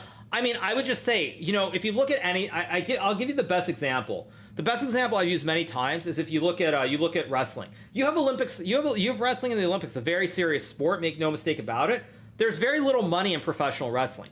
But then you look at the world. You look at WWE, which of course, you know, you have a lot of stuff going on where it's like you have this fake excitement, fake drama. Like WWE is a multi-billion-dollar industry. Like, they probably make billions of dollars every year because the product itself is very exciting, and fans will go in person. They'll spend money to buy the merch. They'll spend money to go and watch The Rock or whomever it is nowadays fight, or like John Cena or whomever. Like, you'll go and watch that, but you'll never spend money or want to go watch like professional wrestling in the Olympics. That's never going to happen. Like, all the money in wrestling is in like the entertainment side of it, and I think chess has potential to do something along those lines. I could be wrong, of course. Maybe nothing will work, in which case I'm wrong, and maybe it's like wishful thinking. But that's my general take. WWE isn't wrestling. Okay, you can say it's not wrestling, but actual Olympic wrestling, nobody cares. If you ask me to name like a gold medal Olympic like wrestling champion, I'm not even sure I could. There was that one guy who lost his fingers, I think, but like I can't even name that. You ask me to name a WWE entertainer, I can name like 20 of them. Like, I can name like 20 of them. The Rock, Triple H, like The Undertaker, John Cena. Like, I mean, who else? Lex Luger. You have the Jerichos. You've got it's just like there are others like Kurt Angle, another one, obviously. Like, there's so many. There's so many that I can name. Like, they just come right off my tongue. And of course, no. I mean, you can say the same thing. It's not wrestling. Like, Olympic wrestling is very proper. Like, you know, it's a real thing. But nobody cares. Nobody cares one bit about it because it's not entertaining. And chess in and of itself is not an entertaining game. There has to be more to it. So anyway, that's my little bit of it. But it's not the true spirit of the sport, right? What do you mean? What do you mean? Well, I mean, I would argue that the players played at a very high level. Like, people acting like Gukesh and I played terribly. Yes, when we played the bullet game, we both made blunders left and right. But we played at a very high quality. I thought the game between Tani and Ethan was played at an extremely high level, even with all the fans making noise. Like, Fabiano's game against Arjun, that was a very, very good game. Like, Arjun got positionally outplayed. It's not like he hung his queen or something because of noise. Like, Fabi's game was great. I mean, the quality was exceptional in that game. So anyway, that's my general bit. Is I think that chess people, for the most part, they incorrectly think the product is fine as it is, and that you don't have to make drastic changes to it. And I would argue the only way chess can ever become much bigger is to make changes where someone who barely knows the rules can follow chess. Because 99% of chess players only know how the pieces move. Like, it's all great and fine when you throw out facts like, 500 million people play chess. But when you say 500 million play chess, I'm willing to wager that probably like 3 million of them play chess at maybe a 1,000 level. Like, the 99.99% of people, they know how the pieces move. That's the extent of what they know in chess. And if you can't reach that audience, which is the biggest audience by far, chess will never have a chance of becoming anything much bigger than it currently is. That's all there is to it. And there's nothing wrong with chess where it's at today, but my view is that it could be bigger. So, all right, back to the games. So Shanklin's going to lose. Fabiano made a draw. Whoa, what happened in Fabi's game? Oh, wow, very quick draw. Wait, was 95 wrong? No, it was the best move. Wow. Wow. Quick draw.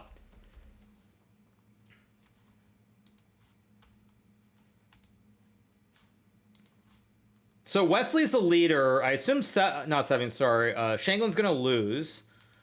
Wesley's game looks like a draw. Swears versus Aronian. Maybe a small edge according to computer after A4. Hard to judge. I don't like my wife's position, so I'm going to stay away from her game for a bit because that'll just give me anxiety. Okay, so let's go back. Let's take a look at the other games. What else do we have? What else do we have? We have... normal games. No, it will give me anxiety if I watch it really closely.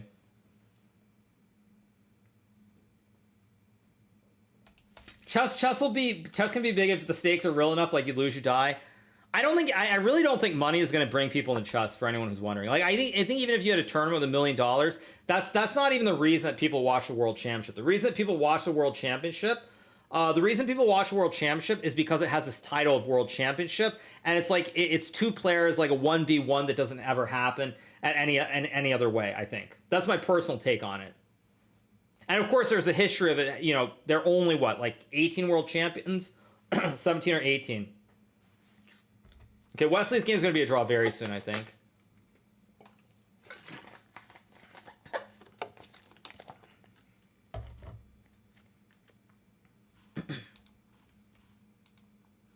Actually, yeah, this is going to be a draw.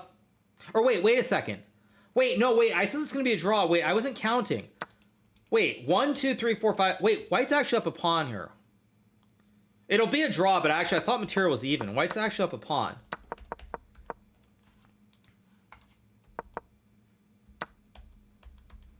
I wasn't even paying attention. Should still be a draw. I mean, best case for... I know this is not how it'll happen. You'll see the bar drop, but ignoring the bar for a second. This endgame should... Wesley's good enough that he'll draw the 4 versus 3. So we're probably going to get some version of this.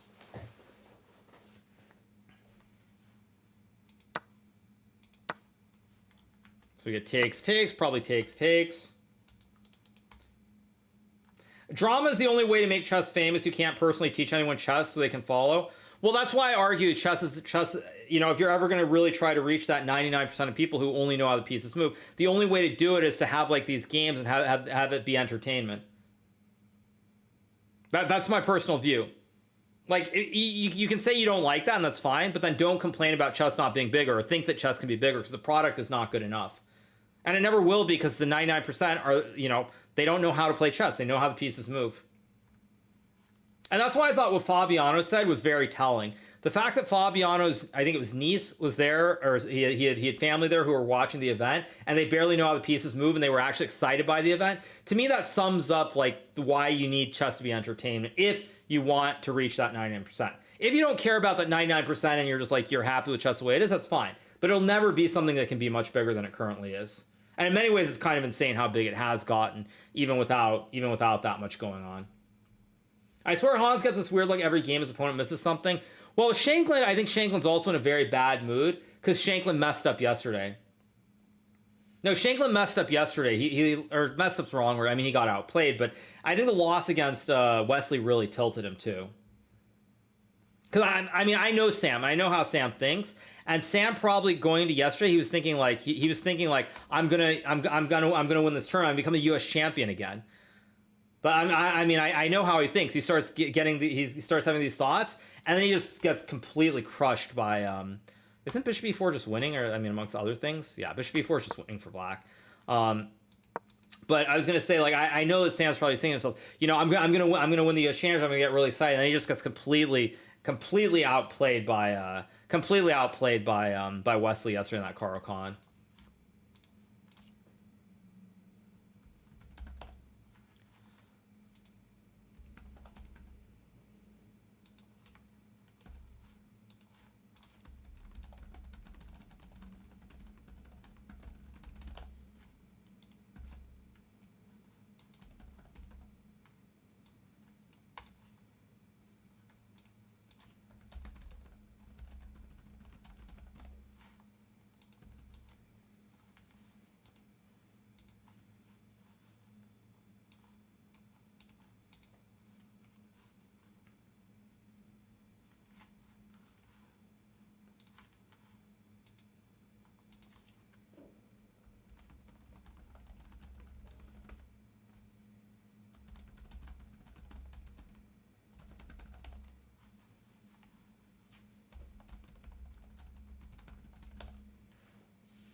Do I think the SCC is too long? No, I don't think it's too long.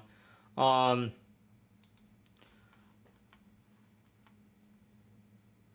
let's move around. What do we have?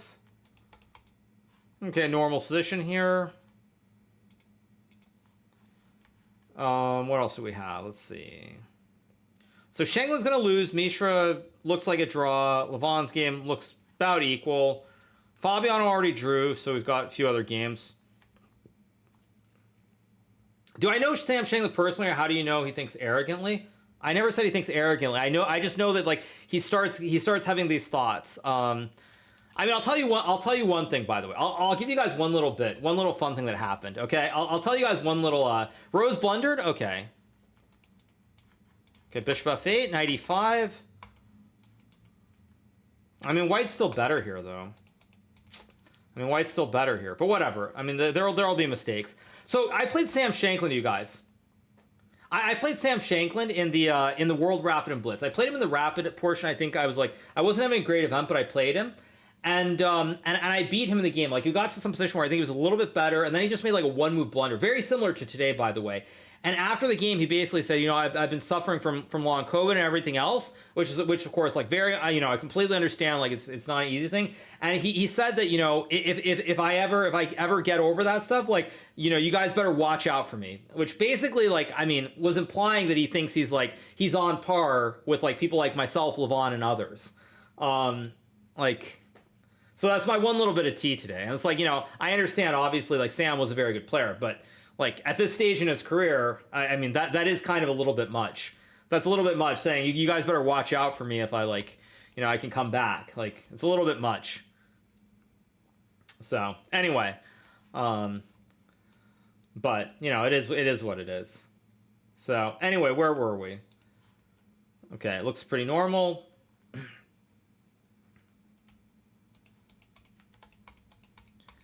Let's see what happens. This looks pretty normal. Nothing too crazy happening here. Yeah, it looks boring. Sam helped me for the candidates in 2022. 2022. Lev's game looks normal. Wait, Lev's up a ton of time.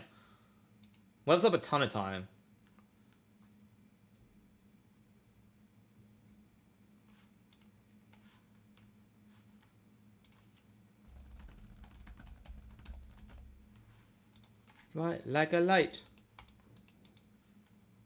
Okay, just Bishop F8 should be played instantly. I mean, I don't know why Atousa hasn't played Bishop F8 just yet. Trying to figure out what's going on if we get Rook E1.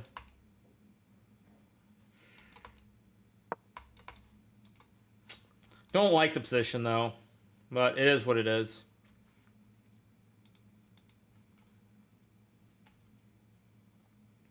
Never heard of Darius? Darius Squirts? Yeah. Is Hans going to be the American champ? He has decent pairings, I think. I mean, the tournament's very, very long. And very, very, very fortunate today, because he actually could have... I'm going to go out on a limb and say that if Shanklin had played Knight B5, I think Hans would have lost the game today. So a very, very fortuitous turn of events in the game, because he went from basically a situation where I would say probably 75% chance he loses to 4,000 plus people. Now people are realizing you're streaming. Yeah. So I think it was, it went from a situation, like, let me think about this logically. If we go back to this position, say Knight B5 had been played, like Knight B5, I'm trying to think, like, I mean, maybe 75 is too high. Let me think about it. So takes, Bishop B4, Queen's got to go. No, maybe I'm wrong. I mean, 75 is too high. Like, White is better, but this is a computer better. Like, 0.5 is... I mean, this looks like 0.2 or 0.3 to me. 0.5 is kind of insane. This is 0.5 for White. 0.5, I mean, I'm skeptical that I believe this. Very, very skeptical that I believe this. Where'd my chat go? There. Wow. There we go. Okay. Of course Hans is good at shots. That goes without saying. But the point I was making is that, like, this is literally a 1 point swing. Like, he would have been worse. I actually think 75 is too high. I think it's probably, like, I would say, like, probably 30% chance he loses, 70% chance draw. But now it goes from a situation where he should just win this game. He should just win. So what else do we have? So basically, like, that's a huge swing. Because if he loses, there's almost, I would say, not no chance, but very, very low chance. He would be like, he'd be at least like 1.5 to 2 points behind Wesley, whereas he's going to be a half point behind if he wins this game. But I mean, of course, you've got Wesley, you've got Fabi, although Hans already played Wesley, I believe, right, in the first round. So, but yeah. Why is she not playing Bishop F8 here? It's the only move in the position. I'm gonna refresh. No Bishop F8 yet. Okay.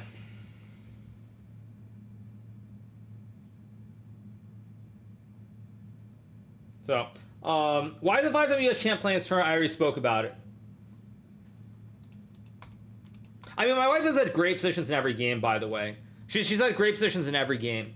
If she had found 1 or 2 moves yesterday, she would have won the game against Cervantes. But, you know, again, it's not easy. And obviously, you know, the amount of energy it takes to play, considering the circumstances, is a lot.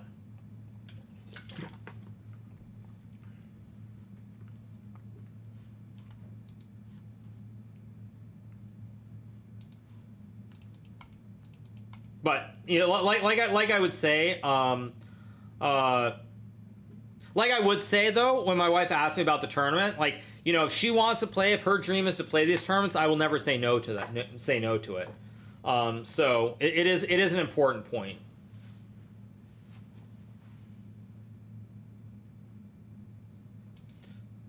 I know you don't want your kid to play chess, but your wife playing while pregnant is already engraving the brain. I have no engraving the brain. I don't even know what you're. I'm sorry. I don't even know what you're saying. I don't know what you're saying. Harika played the Olympiad when she was, I think, 8 months pregnant. So there is precedent.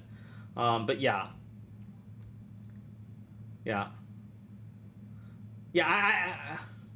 I don't know what engraving the brain means. I'm sorry. I mean, maybe I'm stupid, but I don't know what that means. So anyway, yeah, you guys lost me a little bit. Yeah. Anyway, so let's go on.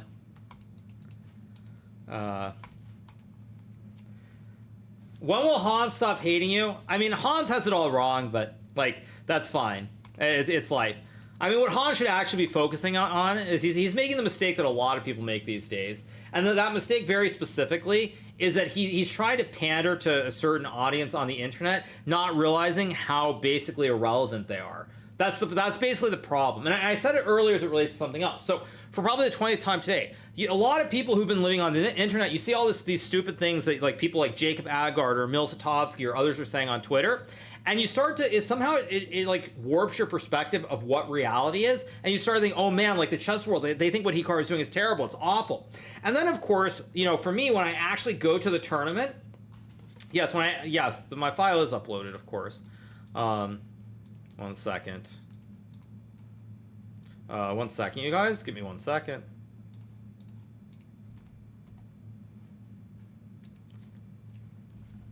So as I was saying, sorry, you guys, I lost my train of thought.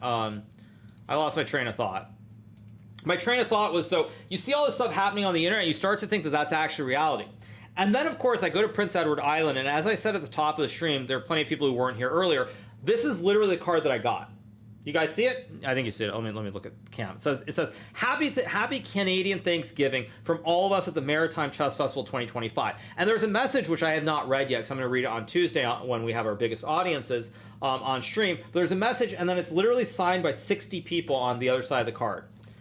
And so when you see this sort of stuff, like, this is a reminder of what the real world is. And so as it relates to like Hans, the problem that the mistake that Hans is making, that a lot of people are making, like, to be fair, it's not just a Hans thing, is like you start living on the internet too much. You start, the perception of what you think reality is and what you think people want to hear is very different from what the true reality is.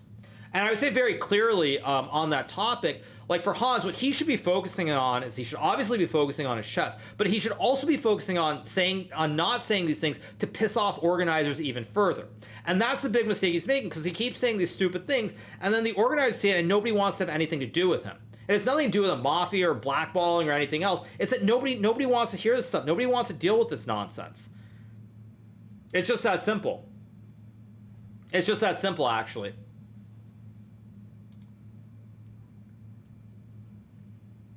So, but as I said, like I'm not even gonna be like super critical, because like even though I know it, even though I know like what he's doing is wrong, many people are making this mistake now. Many people are. Many people make this mistake. It's like, I'll give you another example. I loved it. I saw recently I saw a tweet from GMHikaru, who's an international master, and he basically tweeted, and he was saying that I'm a liar. He basically was saying that like I'm gonna keep finding these weak tournaments, playing them to get to world number 1. He literally said this. He literally said this. I saw it, and he's like, it's all farming. He wants to get to world number 1 and everything else. That's what he said. And of course, that's not my intention. But you know, when you see these things that are so out of touch, like what you start thinking is reality becomes very, very blurred. It becomes very, very blurred.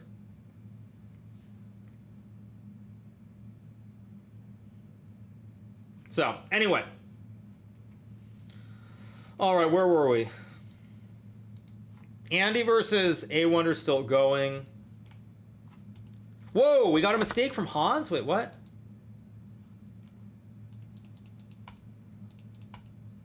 I mean, Rook A2 is a very tough move to play here. But there is some hope now, because Hans ruined his pawn structure. So maybe if Sam will get some kind of miracle. I mean, I still somehow doubt it, but maybe. Like Bishop D1, Bishop B3. Yeah. It's better than he deserves, considering the moves he's played. I still think Hans is going to win because of the time situation. Well, time's even, I guess, but we'll see.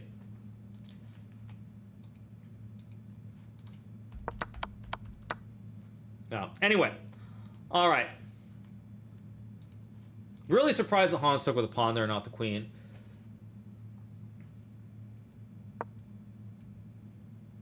I mean, let me look at this, because obviously it's easier for me at home. Like, there's nothing on the line, and like if I really want to look at the computer, I can. I mean, I'm guessing he's worried about F3, so I'm not looking at the engine, so I just want to think about this for a second.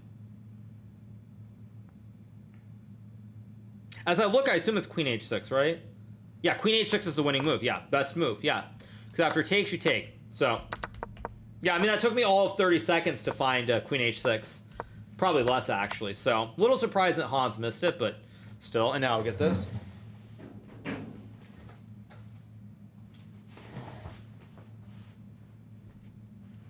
But, all right.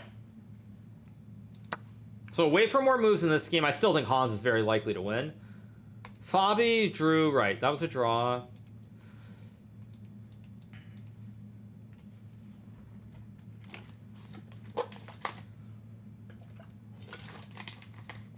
The ghost that saves electricity is very annoying. It's very annoying, I agree. It's very annoying. Completely agreed. But anyway. Alright, so probably going to be a draw. So this will be a draw. Oparin and Robson, the only other game that's really... It's probably good for white. This is what we got. We got this. Now, Knight C4 is the best move. Will she find Knight C4?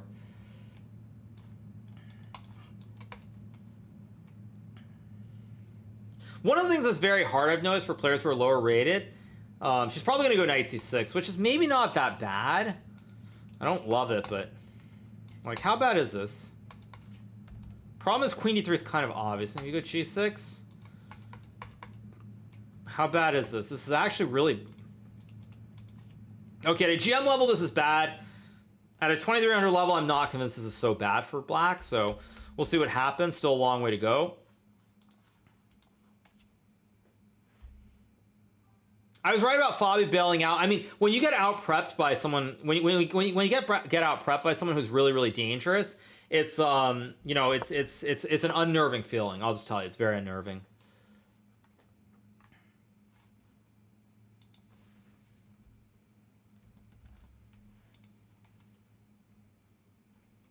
So, anyway.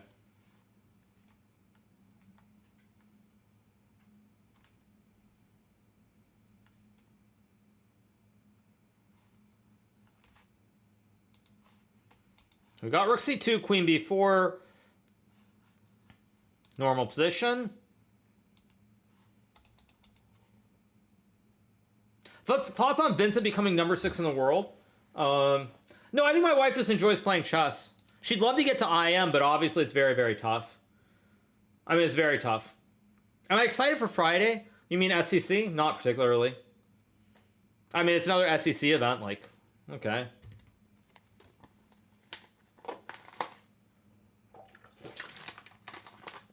So, anyway. Okay, we gotta move. Uh-oh, we got a we got a blunder. You know what's funny, though? Even though it's a blunder, ironically, it's maybe not the worst blunder you've ever seen. I'll tell you why. Because after f5, bishop e2, there is this threat of f3 at some moment. Like, you are worried about f3 trapping the bishop. I still think Hans will almost certainly play f5 and see, like, see that this is just winning with rook c3. Oh, this is not actually winning. Oh, really? I mean, it's good. Oh, interesting. Huh. Ooh, f3. Ooh.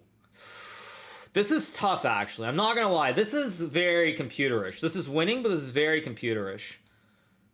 I'm not convinced that Hans is going to play f5. Because this, like... I mean, maybe you'll find it, but like... Seeing bishop... I mean, the line that you see is what I just played. This is the one you see. And then when you see queen f2, and then like rook a2, and this is... Everything's weak on the king side... Opposite color bishops. Did he play it? He probably did. Okay, he did. So we'll get bishop e2 and then the moment of truth. The moment of truth. But I guess actually queen e6 isn't the only move. Queen g5 also... Actually, queen g5 is very, very human. Yeah, no, I mean, yeah. I mean, I guess it's more about the fact that also... If you sense there's something, you'll play it quickly. Because, like, it is very hard to believe that after bishop to e2, that this f3 move is ever going to work. You should automatically assume they're going to be tactics. No, I mean, that's good, but it's not an insane move. It's not insane. Now we'll get, like, bishop e2. I mean, bishop d1 maybe. Because you always have f4 also. Like, I mean, without knowing the evaluation, it's hard to believe. It's really hard to believe that but this actually, I mean... It's funny, as I look at this more, even though I know black is much better, without knowing how much better this is, this feels a little bit scary somehow. Like, actually, no, it doesn't. There's bishop d... Nah, it's not scary. No, it's not scary.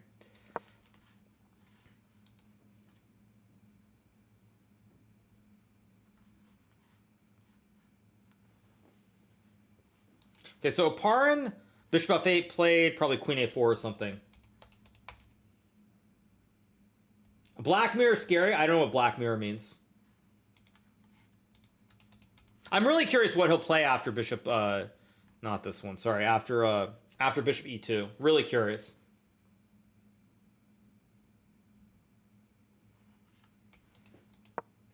Okay, so the moment of truth.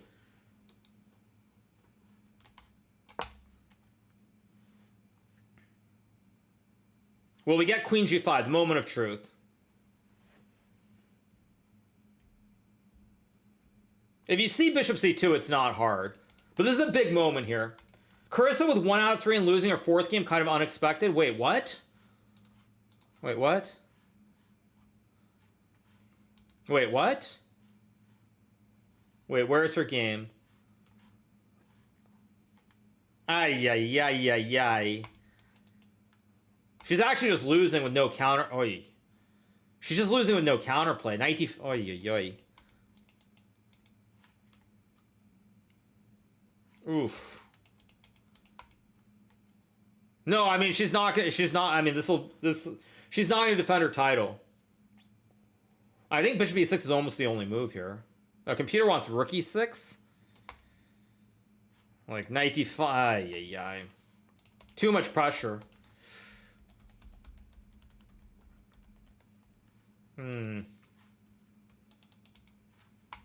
Not ideal. Not ideal.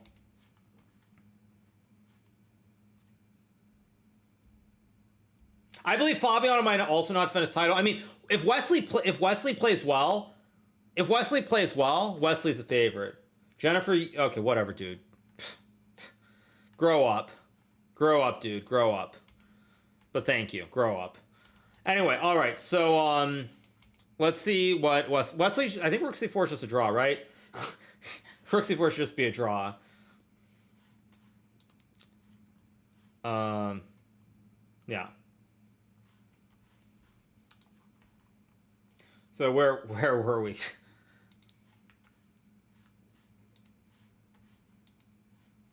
Okay, Levon, I'm sorry, is Levon better? No, Levon's worse. I'm starting to like his position, but apparently he's worse. So Rook A8, takes. D1, Bishop A2, and Black's better, apparently. Who knew?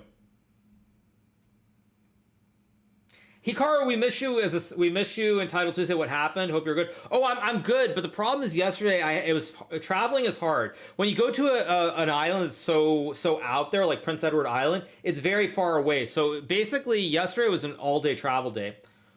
Like the flight was at 2 p.m. out of Nova Scotia or Halifax. So like I was there with Chris, my second, and we drove back from Prince Edward Island. It was a 3-hour drive back. Atousa has not made a move yet, has she? So she played knight c6. I'm glad she played knight... Whoops, didn't mean to do that. I'm glad she played knight c6 right away. She didn't waste too much time. I will just tell you guys, this game, anything can happen. At this level, anything can happen, because also, one thing that I did in my games, I tried to stress this to Atousa yesterday when I got here, is that at this level, one of the very important things is who has the easier plans. So even though white is better in this position, black has an obvious set plan. You've got like rook d8, g6, bishop g7. Or you take d4. So you have obvious plans. And that's one thing that I actually did a lot in these games against these like 21, 2200s, is like I looked for the move where my opponents did not have the obvious plan, and I knew they would have to think. Even if I knew it was not the absolute best move, I was looking for something where they would have to use their time and come up with moves. They wouldn't be able to play moves instantly. And it's a very important point here, because like even though white is much better according to computer, as I look at this, if I had this position as black against a 2300, I think I'd like my chances because I know exactly what I'm doing. After queen d3, I'm going to go g6, bishop g7, rook a d8, boom, boom, boom, pressure in the center, and white has to come up with a plan and prove the advantage. Now, if your opponent proves the advantage, so be it, but it's much easier to play for black here. So I actually do like Atousa's position. I do like Atousa's position here because the onus is on Rose Atwell to prove the advantage. Atousa just will play normal moves here. Like white, for example, you look at like rook e1, you have to worry about knight takes d4. So let's say you go queen d3, and then you get g6, or rook d8. Like all the pressure is on white to prove the advantage, not black. And that's one thing that's very hard when you use engines also, because everyone looks at the internet, oh man, like white's winning, white's easily winning. I mean, the engine does not tell the story of what's happening in the game here. Was Shanklin's bishop move just justified Hans's previous move? Did Hans play queen e6? He probably played queen g5 if I had to guess. Queen g5 is much more natural.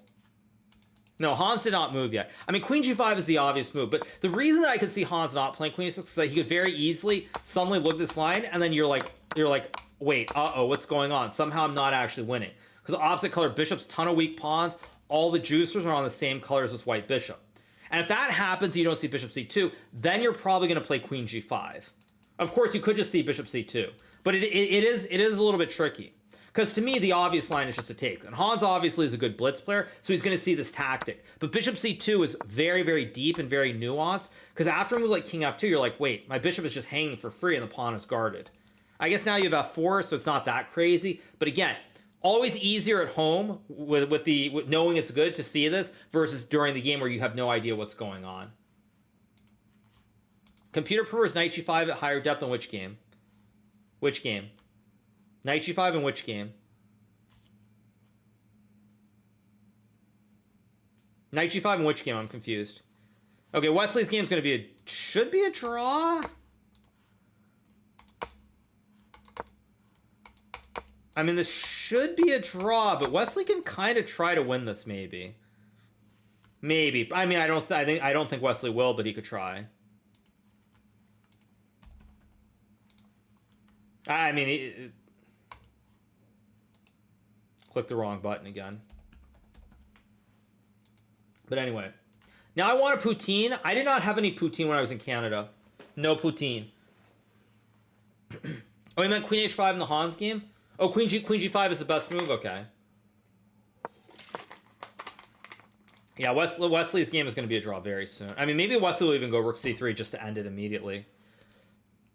I mean, this is also, I mean, just very, very boring draw.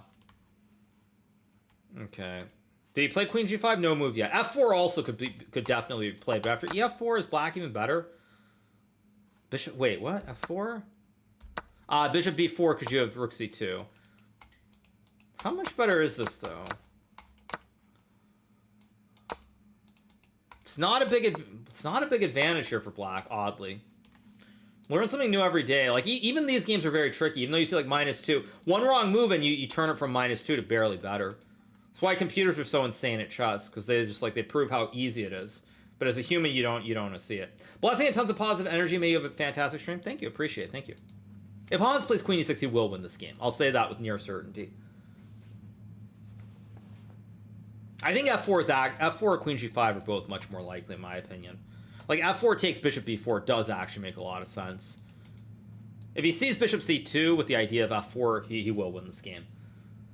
What do I think about Ollie Reza not playing the World Cup and not trying to qualify as a candidate? I mean, I think actually the more you have of this, like, for example, with the intergalactic planetary total world chess champion thing going on in the future, the more you're going to have this happening, where the classical world championship, the candidates, all that stuff is becoming more and more devalued. So I think actually what Ollie Reza is doing now is very likely going to be the general trajectory and progression of what players start doing. Is they're going to be like, if I make it, I make it. If I don't, I don't. Who cares? I've got the Grand Chess Tour. I've got the Intergalactic Total World Chess Championship Tour and everything else. So I think what Ollie Reza is doing is very likely to be the future based on the decisions that are being made by the governing body of chess at this point. Very likely, actually. Very likely, in my opinion. Okay, well, Parn's game is getting kind of sharp here, knight d3. Apparently white's still better after b4. Okay, now it's Atousa's turn in this game. Rook d8 is reasonable. I like rook d8. I also love g6. As long as she plays a move here quickly, I'm happy. Either rook d8 or g6, and I'm happy.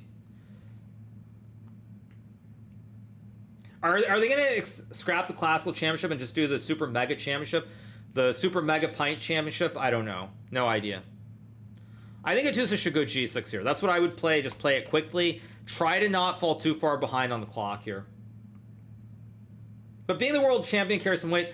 I don't think it's going to carry... Like, I'll tell you this, you guys. It's going to carry no weight. If we close our eyes and imagine a world for a second in 2027 where Gukesh is the classical world champion, or Arjun or Prag or whomever it is, and you have Magnus winning the total world chess championship tour, I don't think anybody's going to be like, oh yeah, that guy's a world champion. They're going to be like, okay, who cares? You know, Magnus is the best player in the world. We don't care about this fake classical world champion. And like, I'm being honest when I say it. Like, that's going to be the perception. So I mean, I think it's heavily devaluing it. Heavily devaluing it.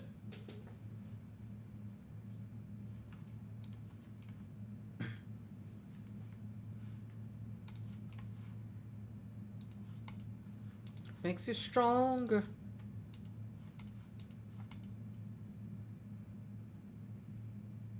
Someone will clip that out of context and spark more outrage? Doubtful.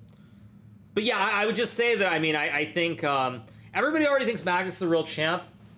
I feel like right now, there's a lot of respect for Gukesh. He is a world champion. He proved it. He played well in the candidates. He played great in the world championship. Obviously, he hasn't had great results in recent times, but Hikaru, do you think Emil watches streams? Oh, I'm sure he does. I'm sure he watches streams or parts of my videos. I'm 100% sure of it.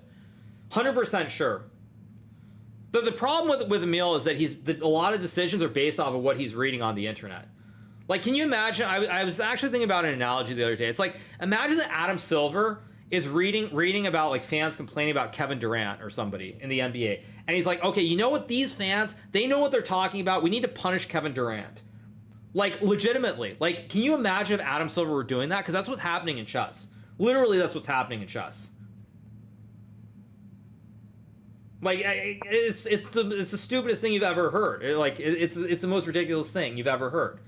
But that's exactly what's happening in chess. Because there's no outrage about me playing these games except from people on the internet. Literally, as I said, I showed you this card. I showed you videos. Like the real fans, the people who are just the casual amateurs who love the game. Like not one person actually thinks that what's going on is bad. They all love it. They think it's amazing. And also, the views of my YouTube videos for the recaps have been doing very well too, which only further reinforces the fact. It further reinforces the point. So anyway, let's try not to get too deep. I do not like h6 at all, but maybe h6 is okay. I don't like playing h6 just because I'm... But I guess white can never line it up. If white could somehow get this sort of position, this would be very, very bad with the AA battery. But white has the wrong sequence of the AA battery, so maybe it's not so bad, actually. I don't love it, but actually, it's not bad. And d5 here is probably a mistake, right? Because of rook d8. Not bad. Not terrible, actually. Roger Goodell sanctioning Lamar. You know, it's funny. I was actually at a lunch. I was actually at a big group lunch where Roger Goodell was at a while back. So it's kind of funny that you should mention him. But anyway, what I was gonna say is though, yeah, like you just imagine the commissioner like being like, you know what, like the commissioner's like, you know, we got to do something based on people like saying things. It's just kind of like crazy, actually crazy. But anyway, all right.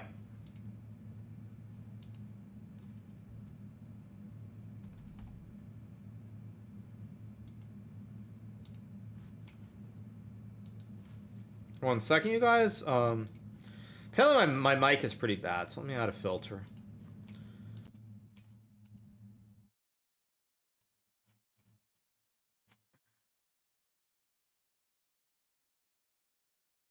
Okay. Anyway. Let's keep going. Where were we? No moves here. Let's go back to Han. Oh, no, this isn't the Hans game.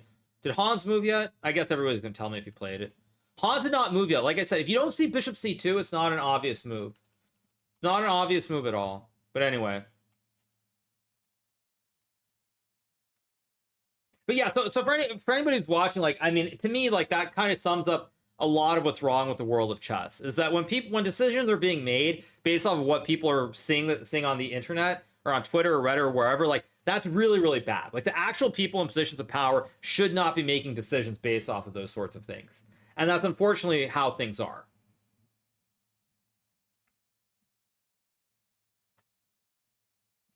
Can I please come to the Netherlands? I won't be there anytime soon. Maybe I can go there at some point. But anyway. Okay, so this game, Andy's game, Atousa played h6. This game, as I said earlier, very, very much up in the air. Either side could win this game. Like, the computer wants rook e1 and rook a c1. Not going to happen. Rook e1, rook a d1, definitely possible. Oh, this is a this is a blunder because the bishop takes c5. Yeah, see, I mean, that's the thing. These are all very, very tricky. These are all these positions, like, you look at the computer like it's just winning, and then as a human looking at it, like, I know this is not that simple. White is better, but can she actually prove it is a different question. And I'm not convinced that white's going to maintain the advantage. I would bet that there's going to be a chance for my wife here at some point in the next 4 or 5 moves where it can go from like 0.8 to like 0.2 or even to equal, but we'll see. A3, I mean, A3 is not going to be played here. It's just such a weird, it's really a weird move, actually. I mean, knight b4 is really not a threat here. Like, rook e1 and rook a d1 just look like very obvious human moves. Have I ever been to Taiwan? I've never been in Taiwan. I flew through Taiwan when I went to Japan in May, because I flew EVA Airways from Paris after freestyle to Taiwan, and then from Taipei to Narita in Japan. But I've never actually been in Taipei. I mean, of course, I saw it from the airplane when I was landing there, but I've never been in Taipei itself. We got b4. Someone's asking a question. Have I seen the new FIDE the World Tour Chess Champ? I keep getting. I can't even remember exactly what it is. What even is it? It's insane. I mean, like, I've literally, like, I'm getting. It's like what? It's the Chess Total World. Well, it's Chess Total World Champion Tour. Is that what it's called? No, it's called Total Chess World Championship Tour. Like, I even though I've said it like 20 times, I still can't remember exactly what it is, and that's a bad sign. That's actually a really bad sign. Seriously. It just means no one's gonna remember. Also, Total Chess World Chess. Wait, is that actually what it's called? Wait, I've got to check that again. Is it actually called the Total Chess World Chess Champ? Does it have chess twice in it? Wait, let me make sure I'm not crazy. Total Chess. Oh no, Total Chess World Championship Tour. Okay, it doesn't have chess twice, just one time. Yeah. Total takes. Yeah. I mean, it just sounds so corny. Total Chess Championship World, or Total Chess World Championship Tour. But you know, we'll see. We'll see what happens. I mean, I don't see anything unique about it. I just find it frankly kind of just weird. But who knows? Maybe I'll be proven wrong. You never know.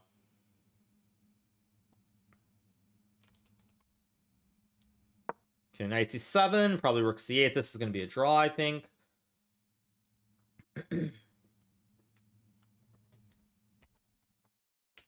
Han still hasn't moved, by the way. He still hasn't made a move. Okay, this is just going to be a draw. I mean, Mishra's just going to keep the rook close. Basically, it doesn't matter. You can invite the king closer. As soon as the king guards the juicer, you check the king, goes away, go back to tickle the pawn, and this game's just going to be a draw. Yeah, this will be a draw. I don't know how soon, but this is going to be a draw, so it's going to be a second draw. A Wonders game, of course, still going. Gregorio Parn still going.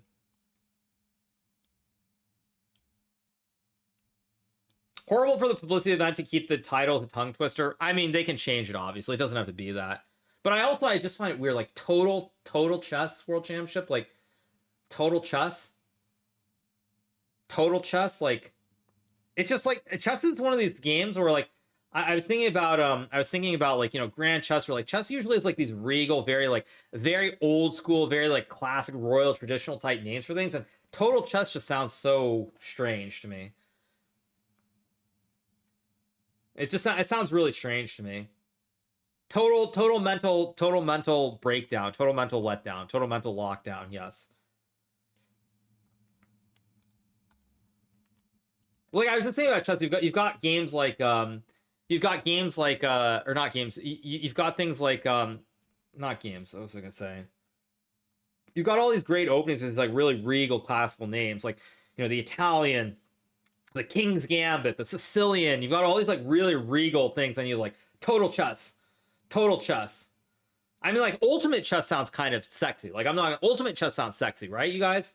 Like ultimate chess sounds like something like I can feel the power in those words. But total chess just does not sound exciting. Ultimate chess does have like a ring to it. Yeah, ultimate chess has a good ring. Like the ultimate chess, like the ultimate chess experience, the ultimate chess championship.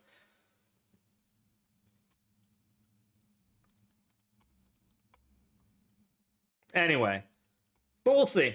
I mean, we'll see. You know what sounds pretty good? Grand Chess. Oh wait, it's taken. I was gonna say Grand Chess Tour is a great name. Like Grand Chess Tour is a fantastic name.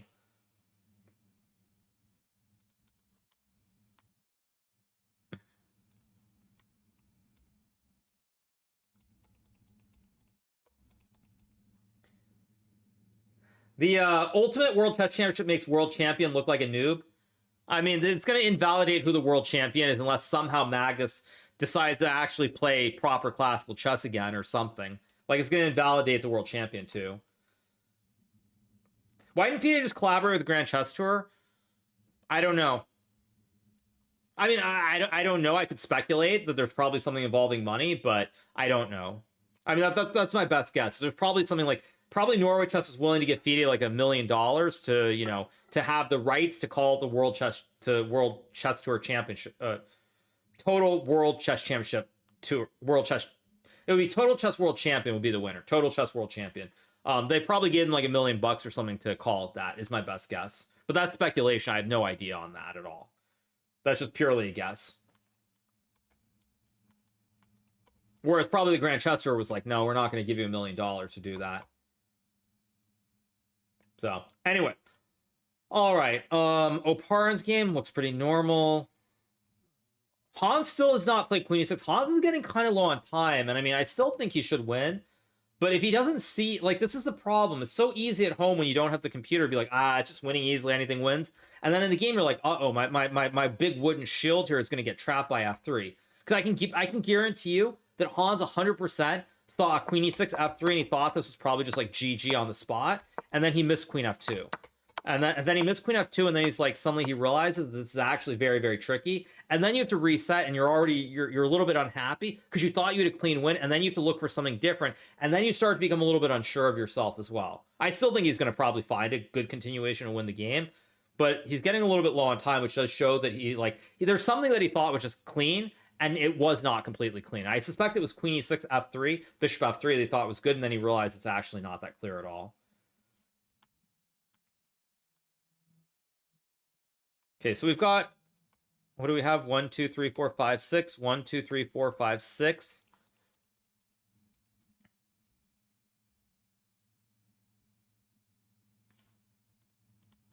Apparently white's better. I think this is going to be a draw if you were to ask me. These pawns are both weak. b2 is weak. Very likely we'll get some big exchange in the center, and this will be a draw. Although Levon's having a good tournament, right? I think Levon has a win in the first round, so he's very quietly hanging around. So if Levon can catch fire and catch an opponent in a big surprise in like 1 or 2 games in a row, he could win this tournament for sure. Especially if he can just lock it down and be rock solid against Wesley and Fabiano. Would I play in the total? I'd have to see what it looks like. I've got no idea what it even looks like. Hans should win this game if he finds a good move, but he's getting low on time, and it's kind of a position where it's a little bit tricky. Like, it is winning, but it requires some precision, and it's, like, even to me when I see this one, no obvious continuation without looking at the ancient, I mean, I see a weak pawn on d5, and I'm kind of unsure, and then you're low on time. Did he play it? No, he played something very strange. He played h5.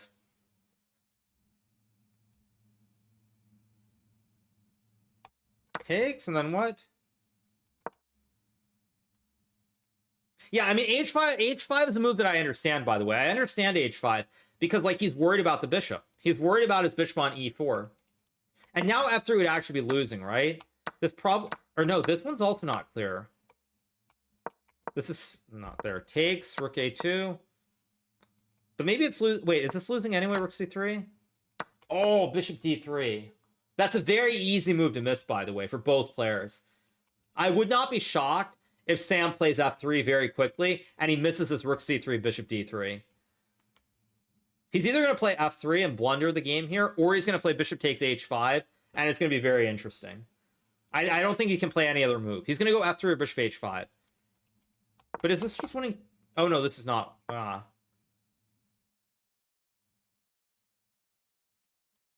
He's going to play f3 or bishop h5. I don't think he has any other option.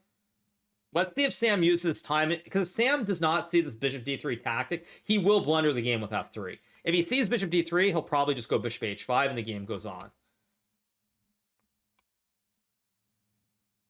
Total Tuesday world champion, NBA week 19. Okay. Oh, maybe Hans wants to go for some big sack, like bishop g3. I was going to say there's some weird sack and like queen h6 or something. But this isn't even working. Why? Yeah, this isn't even working. Nah.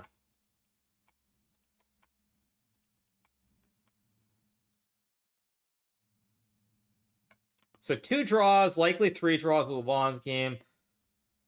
In Wonder's game still going. Greg is better. Is Greg on? What is Greg's on even? So if Greg wins this game, he's going to get to 1. He's going to be a half point out of lead too.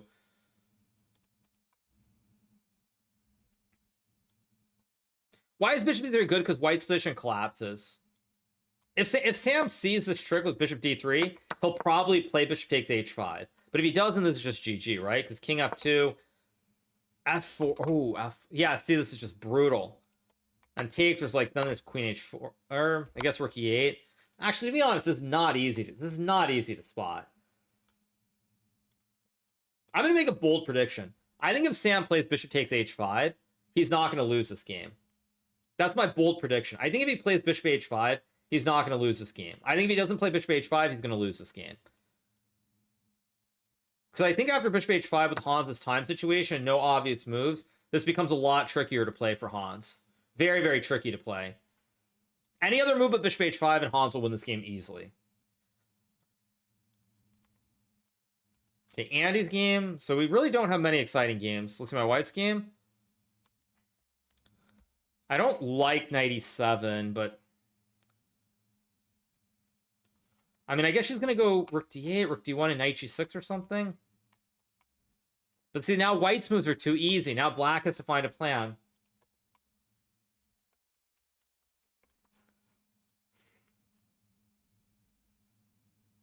I mean, maybe, though. I mean, maybe you can you still go queen a4? Oh, wait, there's knight d5. Wait. Oh, wait, maybe not so... Wait. Ah, you have to go rook ed1. Wait a second. Wait a second. Wait a second. Not so easy. Not so easy. Not so easy at all, actually. Not so easy at all. Huh. Yeah, if you have to play rook ed1, it's not obvious at all. Not obvious at all.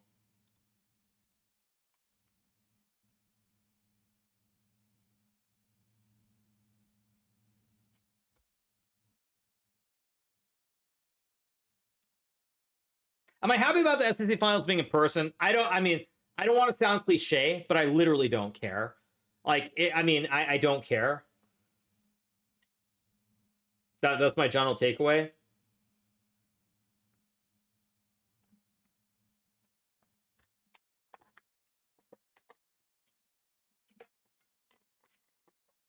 I mean, the only difference is there probably will be fans in person, but I mean, it's just, to me, like, it's all kind of the same thing. Have I given your reaction to new FIDE competition? It should be up on my YouTube channel. Let me double check. Maybe it's not up yet, but it should be up soon. I should also take a look at the markets. Well, I think it just went up, right? Yeah, the video just went up 4 minutes ago, you guys.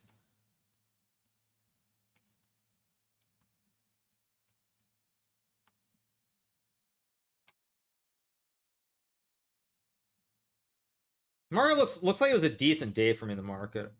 My the tip ranks probably did badly because I assumed the rare earth was down, right? Yeah. Yeah, I mean, I guess I'll show my portfolio one more time. So I'm doing this fairly frequently now. But like, I'll just pull this up one more time. There we go. You should see it again. Yeah, there you go.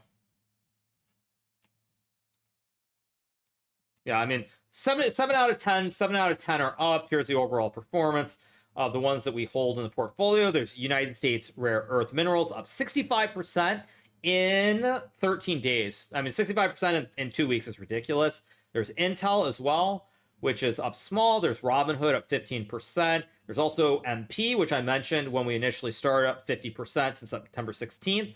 So I think you guys see everything. So yeah, most of these were added on September 16th. I mean, of course it's beating the market. I mean, going to today, it's 12%.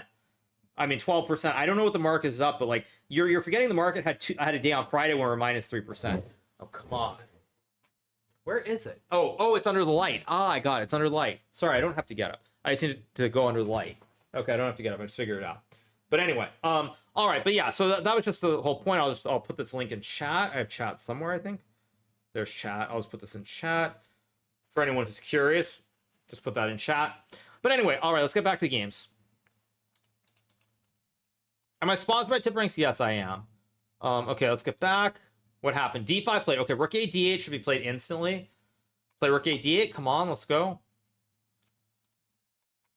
Yeah, if she plays rook d8, knight c6, knight c6, knight e5, I still think this is anyone's game. I think this is anybody's game. I don't think this is clear-cut one way or the other. Yeah, just rook a d8. Come on. Did she play it? Excelente. Good move. Like, rook d1, as long as Atousa plays knight g6, this is still very, very unclear. This is very, very, very unclear. Samuel took the pawn. Samuel took the pawn on h5. Okay, so we'll see if my bold prediction is right. That's my bold prediction is that Hans is probably going to start getting a little bit more frustrated and look for a path to bail out, because Hans is getting low on time here, and if he doesn't have an obvious way to attack on the king side, like if you go f4, like are you actually already, is white already better? Maybe white's not better, but it's getting to this point with no obvious moves and white's moves being easier This could become very dangerous for Hans, potentially. Like if you get this position to like just set up. I mean, I guess black's still better, but we'll see what happens. I mean, of course, Hans has an advantage here, make no mistake, and with good play, he should probably win. But I feel like white's moves are easier, and Sam is up on the clock. Hard, very, very hard to judge. Because also, like, the thing is, like, to go king g7, when Hans could have done queen e6 with a pawn on h7, and now he's going to just see f3 and just be like, okay, well, this is garbage. I can't do this. Because if he saw this, he would have done it. He would have played queen e6 right here. He would have gotten this one with bishop c2. But again, actually, why does bishop d3 not work here? Wait, what is the difference? I'm confused. Wait. Why is this not... Wait, I'm confused. Wait, let me go back. There was some line where this was... Wait. Wait, so he played h5. And why is it losing here? Takes here.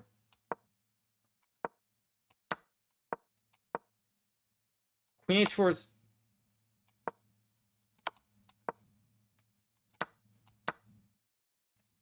Okay, why is this not winning? Wait, I'm confused. Why is it not winning the other line?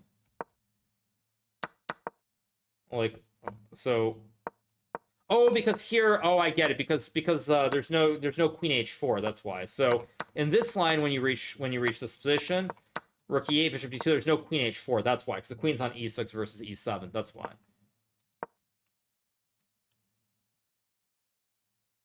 Probably just bishop e2 will be played here. That's what I expect. But let's see. By the way, Irina is getting crushed. Really? That's shocking. Isn't Irina winning the women's event? Did she play rook d1? Okay, knight g6 here. Knight g6, very, very important move. If she doesn't go knight g6 here, I think it's very bad. Or b6 also maybe is okay.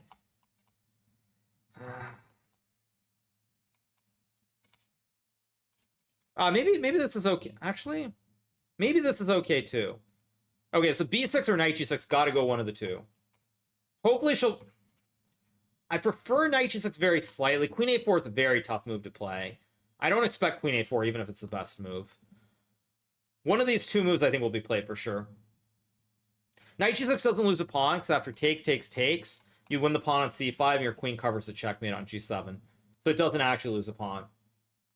I don't want Atousa to use a lot of time here, though. I want her to make a move in like a couple of minutes, not like 20 minutes or so. Boom, boom, boom.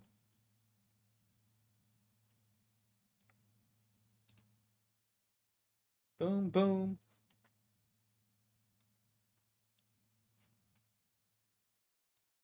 So, anyway.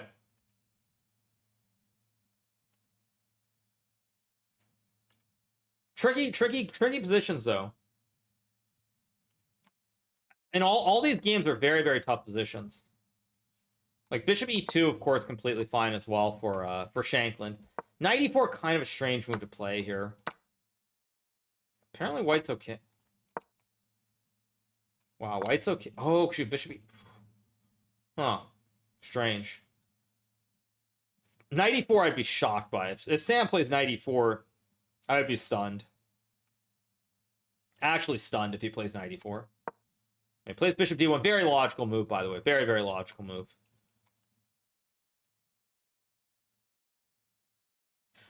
So, anyway. Have I ever lost for swimming? Of course I have. I lost a game in Gibraltar to Ketevan Arakami Grant. I think in 2005, maybe? 2007? Long time ago, but I did lose a game. I lost a game to Camille Bagenskate in the US Championship many years ago as well.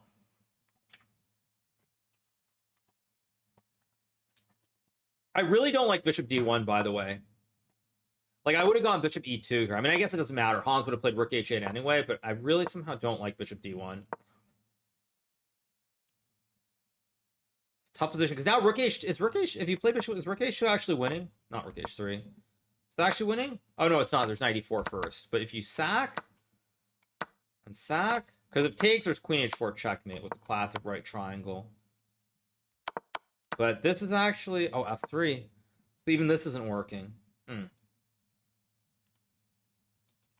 Bishop e1's a tough move, but not impossible to find. Just to guard everything here.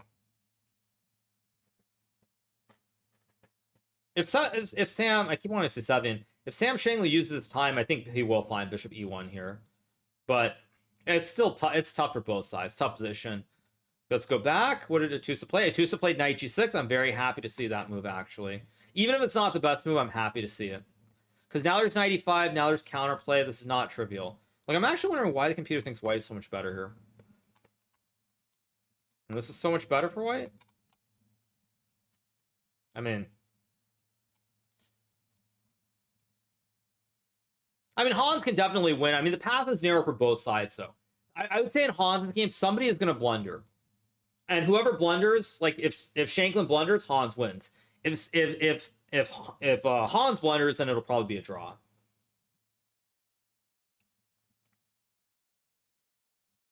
But actually, let's see. Why is this, there's queen e2. Wow. And then you can just take, and you've got... Bishop e1 and queen e2 is not easy to find. But he might find it anyway. I kind of think bishop e1 is pretty human. Pretty natural move. Just to guard everything. As long as you can calculate this line. As long as you can calculate this this line and you see f3 here, it's very realistic to play this. If you don't see this bishop e1 f3 idea after rook h2, then you're going to collapse here and probably lose the game.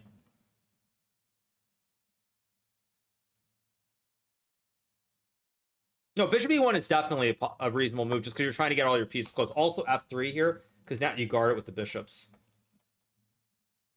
It's a very reasonable move. Whether he'll understand that it's good is, of course, a whole different question altogether.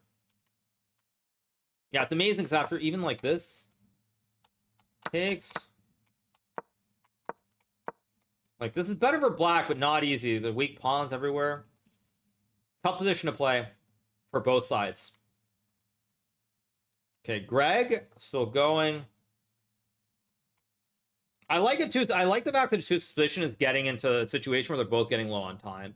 Because, like, rook c1, queen a4 is also a move here to hit everything. Everything's a little bit loose here, so I like it. I mean, if Rose finds the best move, she'll win the game. But in general, I don't think players at this level are going to play perfect chess, I would say. So I think blunders will occur. It's just hopefully the blunder is from h4 from Sammy. Is h4 bad or good? Is this losing? Wait. Oh, right, because now the queen cuts over. So if you sack the rook, the queen cuts over and slides. Yeah. Yeah. Somehow I don't like h4. It just feels like... It feels like that something should collapse here on the king side, but maybe it doesn't collapse. Yeah, if rook c6 is the best... Yeah, you guys are going to love this. I love this. Computer says rook c6, so you can play bishop to b8 and then swing the tower over, like lifting your rooks, bruh. Not insane if you see the concept, but not an easy move with 14 minutes to find. It's definitely findable. Rose blundered? Okay, queen a4, only move. You gotta go queen a4. Queen e7 looks insane. I mean, queen a4 makes total sense. Just keep the towers on. Come on. And rook e2. But again, Atousa's going to see queen g6 and probably panic and not do it. Oh, come on. Please play queen a4. Please just play queen a4. Because please just... I told you guys. I told you this is the problem. This problem at the lower levels. People just panic. They see a free pawn and they don't calculate and look for counterplay. This happened exactly yesterday in Atousa's game as well. This happened in Atousa's game yesterday too. Like, she didn't look for counterplay. She was so materialistic and worried about not being down on material. I mean, maybe this isn't so bad. You still have queen e2, right? It's not actually. It's still not so bad. It's still but again, the problem with the path here is that it's very, very narrow. Like, Atousa has to see queen e2. Like, after rook c1, you have to go queen e2. It's the only move. And so it's like, it's a very narrow path where there's one move that's okay, and if you don't find it and you play like queen g5, you're going to end up losing the game probably.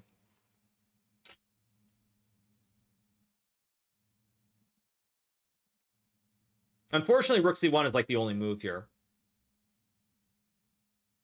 Brutal commentary, honest but brutal. I mean, I'm just going to be honest. Doesn't matter who's playing. I mean, you don't get to where I'm at in chess, like, by sugarcoating it. Let's put it that way. No, it's not calling her greedy. It's that I feel like players these days, you're very worried about being down on material. I mean, it's something that top players are very good at, and especially having used computers. Like, you learn that the initiative is very important, but players who are below Grandmaster level, they struggle a lot unless it's a very clear-cut attack to play for the initiative. To play for counterplay, to give up a pawn and play for the initiative. Like, Queen A4, like, Atousa saw this, and she's like, I can't take C5, so checkmate.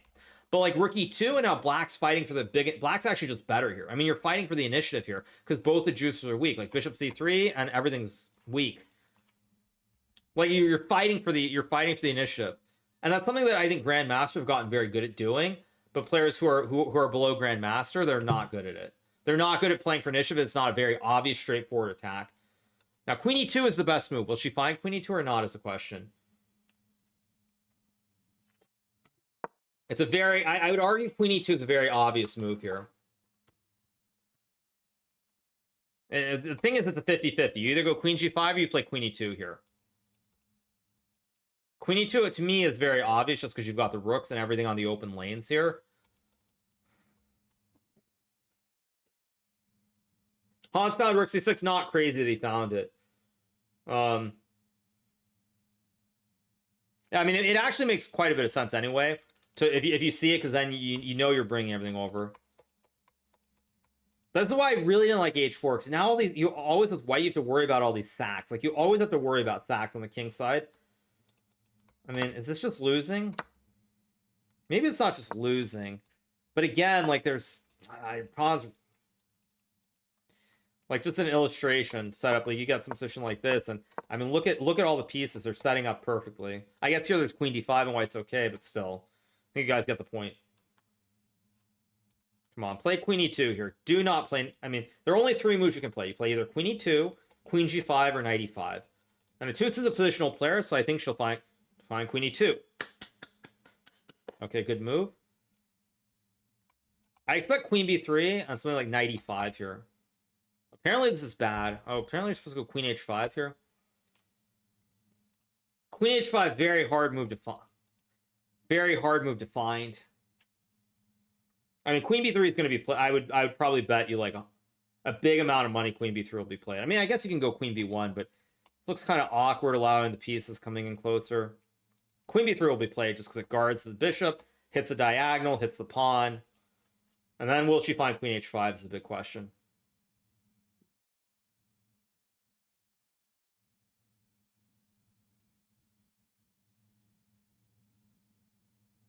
If Atousa had half an hour here, I think she would find Queen H5. Without half an hour, I'm a little bit worried. But anyway, I'm going to go use the restroom. I'll be right back, so give me 1 second, you guys.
Okay, no moves yet, right? No moves. No moves.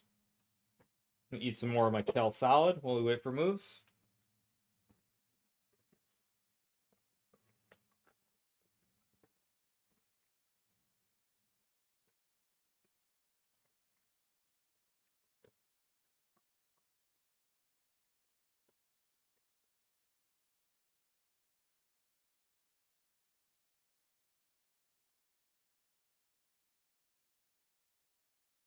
Fill the full line of what?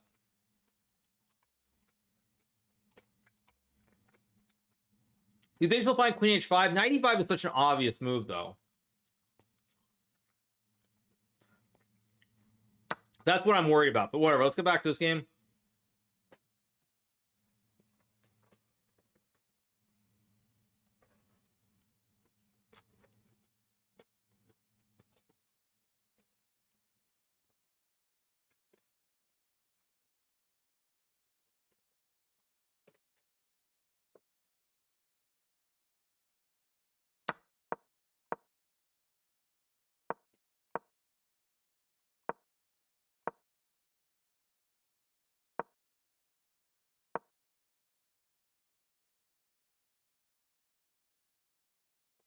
What's on the menu? I'm just eating some kale salad, you guys. Sorry.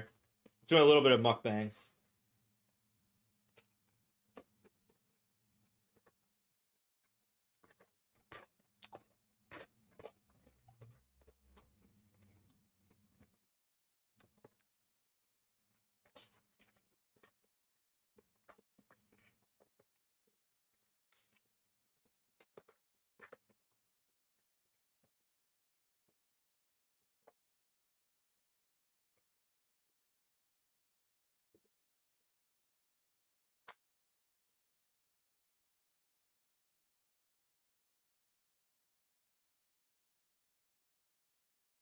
Exactly what I said.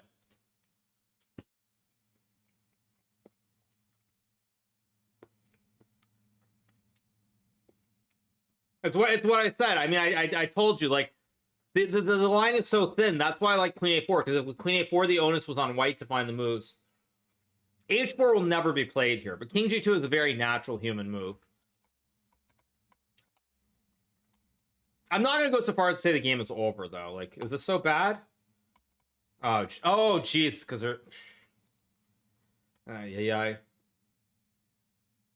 I mean, the funny thing is after king g2, you kind of have to find queen h5, though, because rook e1 threatens to just win the game. There's knight f3. I mean, king g2, knight f3 will never be played. Levon has an advantage? Okay. I mean, yeah.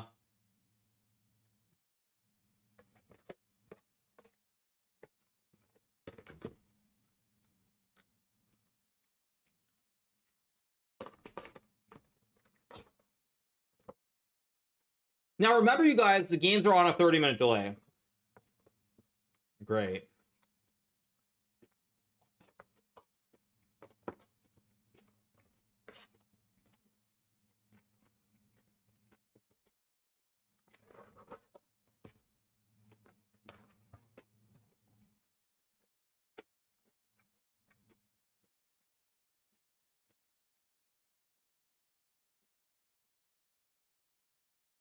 Yeah, there's a 30-minute delay. Remember that.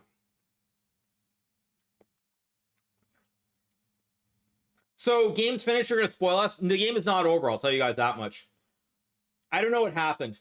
And I'm not looking.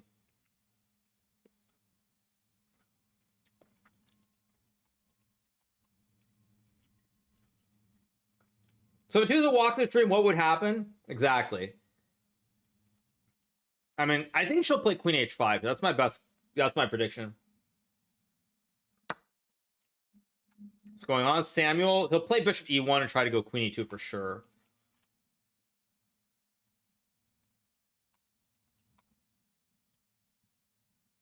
I mean, it's a weird position, though, in Sam's games. Like, I was thinking about this line. Like, here, rook g6, not rook h6, sorry, rook g6, h5.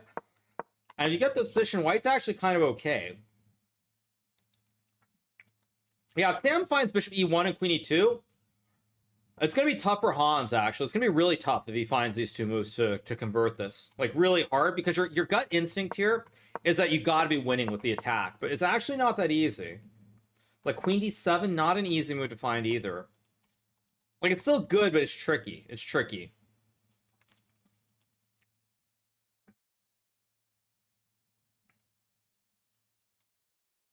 Come on, queen h5. I mean, if she finds knight f3, I'll be very... Even if knight f3 technically is losing, it's a very tricky move that could confuse things. Is knight g4 actually terrible? Ugh.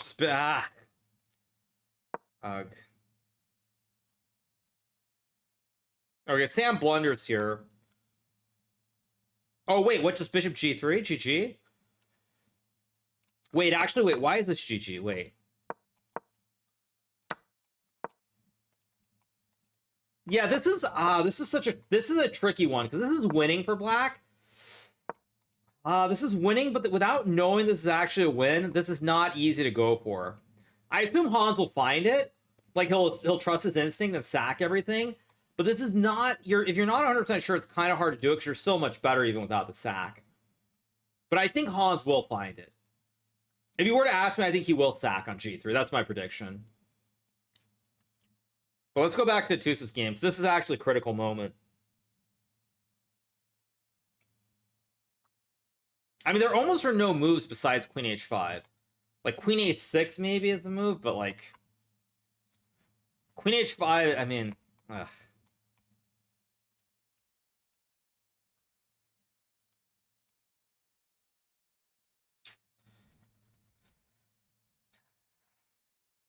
Come on, play queen h5.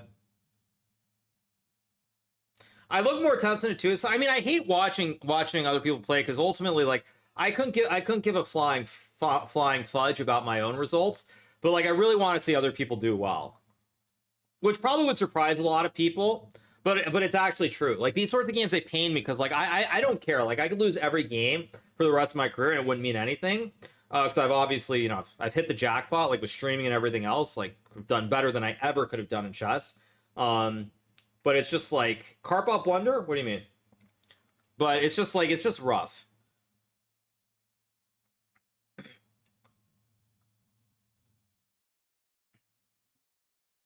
But the fact that she hasn't sent me a message makes me feel much better.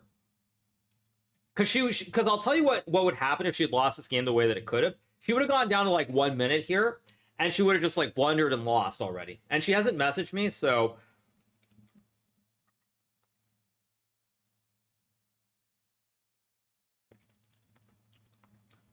So I have a feeling the game's... The longer this goes, the better I feel.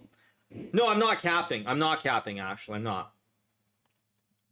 Because because I'll tell you what could what could have happened if she would have lost. So are you support Hans while watching this game? I'm not supporting anybody. I mean, I would say that objectively, Shanklin had his chance and missed them, and Hans has found a couple of really good moves. So I expect him to sack the bishop, sack the rook, and win the game. But the problem is it's not concrete. And because it's not concrete and you're ahead materially, it's not obvious. If you don't know for sure it's winning, it's not easy to go for that. The one thing that's very clear about this position is that this position you're going to reach no matter what. Like, you're going to reach this position. The problem, of course, is without seeing the concrete win or the concrete setup, it's not easy to go for this because you're sitting on a big advantage, and if you're wrong there, you could actually end up losing the game. Like, you could, like, I'll give you an example of a way you could lose this game if you're sloppy. So you get some position, some position like this, and like you do this, or let me just make a random move. You go something like this, and all of a sudden, out of nowhere, white's doing fine. All of a sudden, you're going to end up getting squished.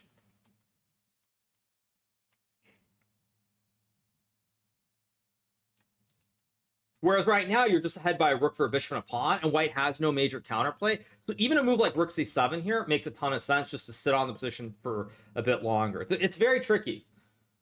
If Hans had half an hour, he would easily find it. He would easily calculate, get down to like 5 minutes, spend 20 plus minutes, take, and go rook g6, queen h4. Is this going to be a draw? Wait.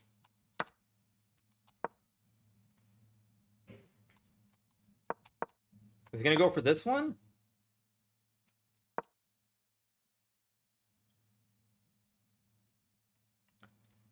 I mean, what is... Let's see. What's going on here?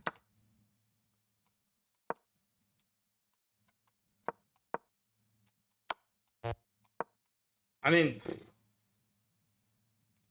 this is a 3-result game now. If Sam finds takes and bishop takes and king f1, which I think is pretty much forced.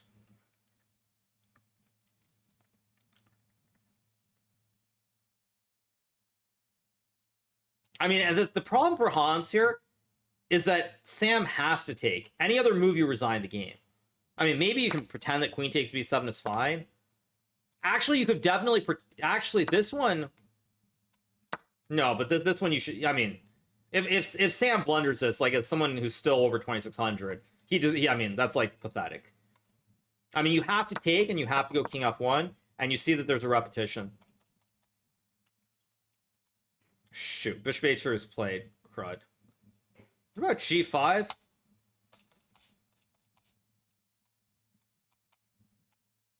Next move in Atousa's game is going to be very telling.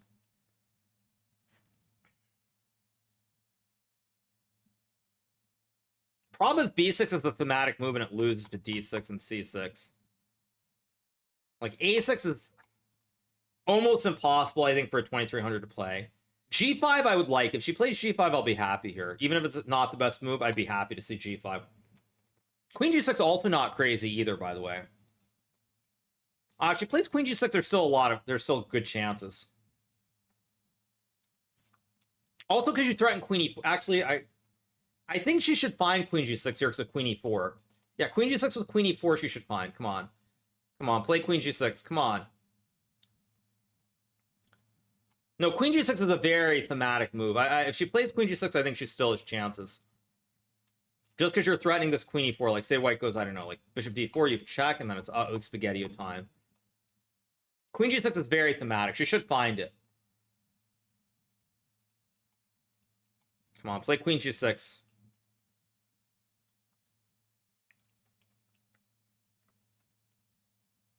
My phone is right here, you guys. Literally, you guys, your chat, you're on my phone. There's no notifications or anything. You guys are literally on my phone. Like, I'm not capping.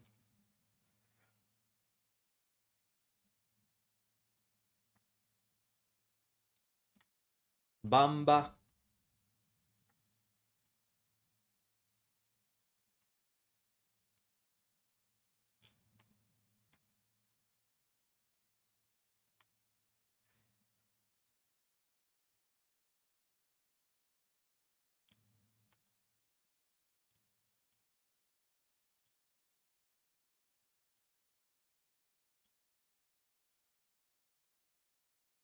Queen g6 I wouldn't have looked at. Queen g6 is a very human move here because you have knight d3 of queen e4.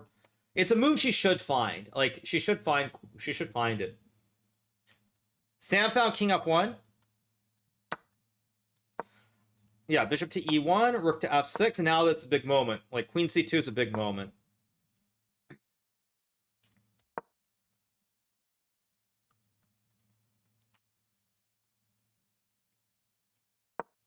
Like, queen h2 is there, like, there's rook b7 or something? Yeah.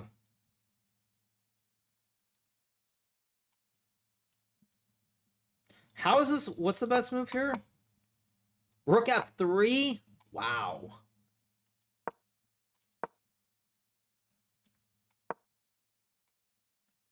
Where's the win, though, for black?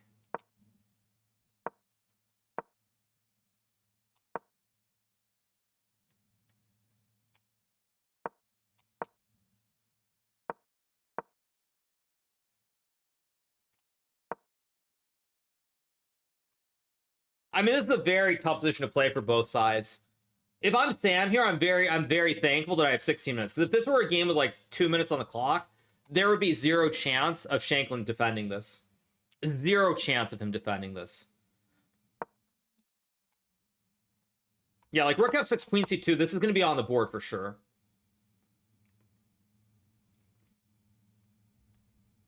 Atousa blundered? Oh, no. Ah.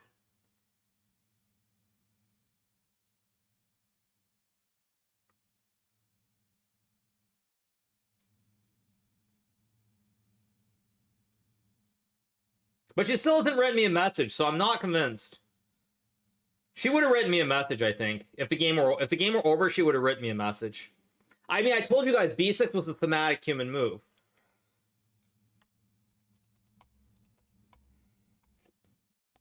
Okay, come on, queen g6. No, d6 is very findable. The question is, does she play queen g6 here or not?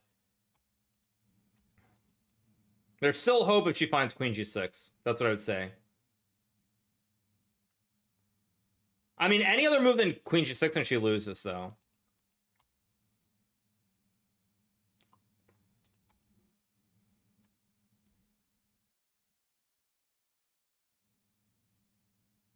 Yeah, I'm not gonna watch because I mean you guys can tell me if she. Yeah. Yeah. Okay, so we got Queen C2, right? Is this position or no? We didn't get this. No. Okay. Got Rook F6. Okay.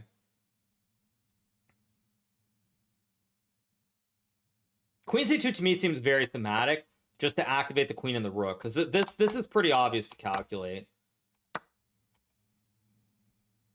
I think the point behind Queen C2 is like if black plays some random move, we have Queen C8. I mean, the big issue for Hans here is that Sam, like, you get this position, not takes, sorry, takes, King C1. Like, this is all very, this is like only moves, and they're easy only moves, so we'll definitely get this position. Come on.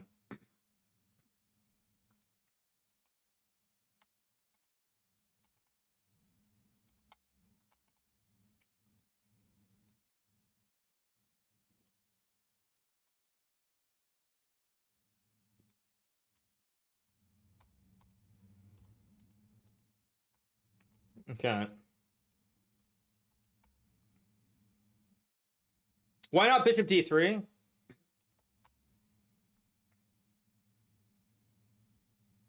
Yeah, Queen G6 is the only move here, but I mean, I think Queen C2 is not a hard. Oh, come on. What is this?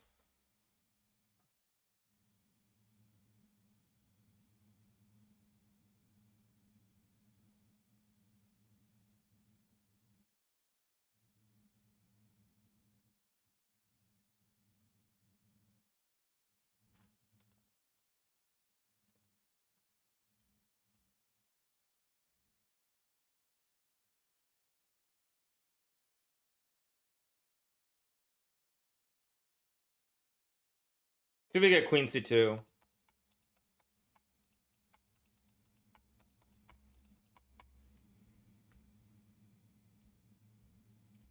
Just got here. Why do I look sad? Oh, I'm just not happy. But I mean, I hate it too. I just hate it. That was one thing I always loved, by the way, when I was younger and playing. I didn't get a message. No, I still haven't gotten a message. But that's one thing that I hated or that I loved about chess when I was younger. Because a lot of tournaments that I played in with my brother and my stepfather, if someone beat them in a game, I would then play them in the next game, and I would just beat the ever loving shit out of them. Like, and it really sucks because like when I watch these games, there's just like there's nothing I can do. Like I'm not joking. Like in the world, there were always like side events at like the World Open or at the Marshall. And if someone beat like Sunil or my brother in like round 1 or round 2, you just know in like round 3 or round 4, I would just destroy them completely. Because obviously I was better than both of them from a pretty young age. Yeah. No, I mean, I love that. It's like I'll tell you a story. There was at the World Open, there was a side event. There was a game 30 event, and there was someone who was like 2150, like a decent player, and he beat Sunil, my stepfather, in like it was some like weird like Grand Prix or something. And then I got to play the guy I think in round 4 with White, and the guy had been kind of like shit talking and like acting like it was so good. And it was like I played some Roxy blind, and it was just like boom. It was like boom. It was boom. Ah, Anyway, problem is I don't know how Atousa. I mean, she hasn't written a message, but the problem is I don't know how she reached the position where the game's still going. No, I'm not trolling. Like that's like competition, yeah. No, I mean that's just competition. Like I loved it. I loved it. I mean, the problem with Hans' position here is he's a little bit low on time. There's no concrete win. Like, even if you get Rook F3, which is a very logical move, and you get something like this, like, you still don't have a force. I mean, I guess Rook B2 is made, but, like, you don't have a concrete win.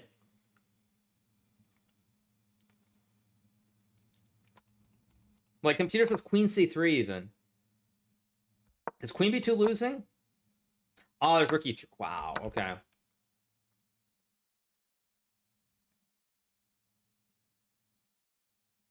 No, I mean this is very dangerous for Hans. Very dangerous. Like he's gonna have to like it's dangerous for both sides. If Hans plays Rook F3, then Sam has to find Queen C3 only move.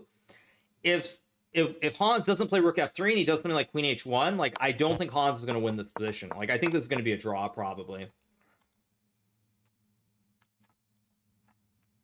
Okay. Thing is, there's no message from Atousa yet. Atousa should have written me a message by now if she just lost this game cleanly.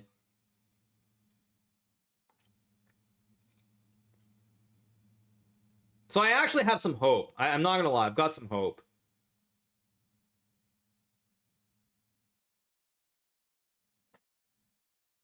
I mean, she should have written me a message. I don't know how this reaches an end game where they're getting extra time.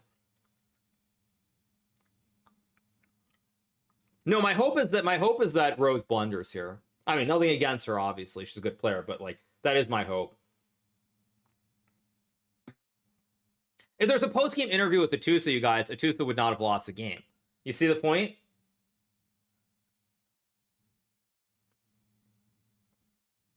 No, she would have sent me a message by now.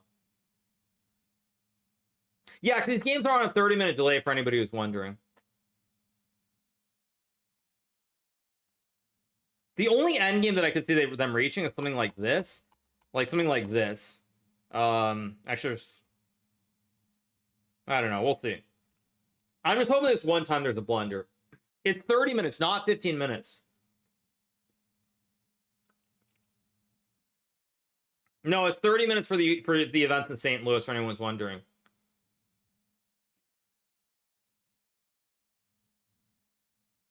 I'm wondering about C7 here. Is this losing too? Like, this is an end game I could see them reaching. Like something like this, where they reach move 40. Something like this, which is just suffering. But we'll see. Queen H1 played by Hans. Okay, so yeah, we're gonna get this exact position then. Yeah, King D2 only move, otherwise you resign immediately. And then King here. Yeah, like this is... I think this is going to be a draw. I mean, actually, is Hans worse? I think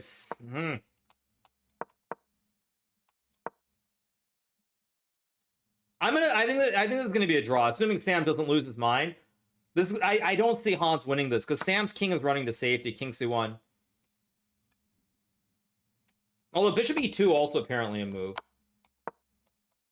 This is also playable, but I don't see it happening. He's going to go King C1 for sure. I would think. Bishop E2, Bishop E3 just looks horrible.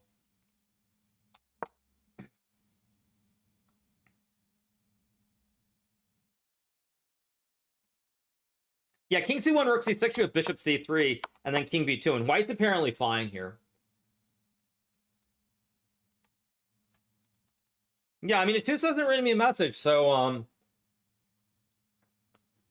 I'm not feeling terrible about this, because she should have lost by now if things had gone, if there had been good moves.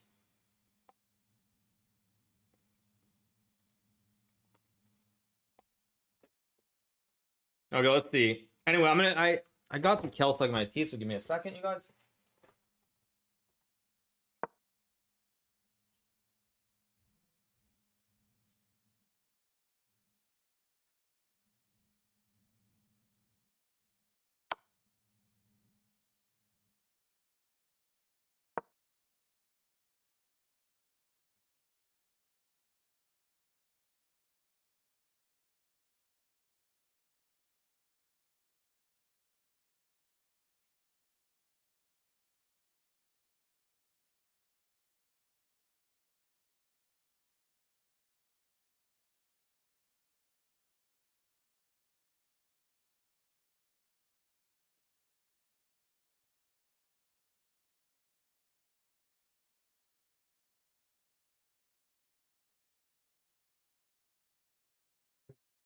Oh, we got this one. Wow, okay.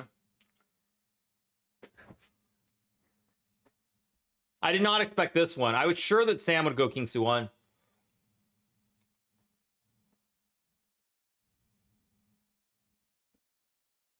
Okay, let's go back to the other game.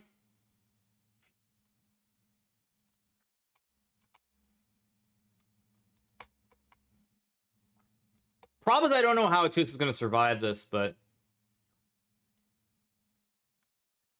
GM shorts and hoodie. Max chilling today, of course.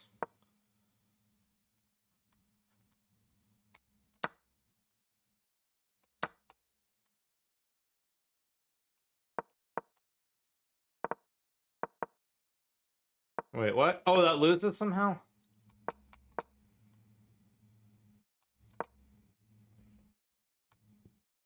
I mean, this looks... I'm shocked that Sam went for this, actually.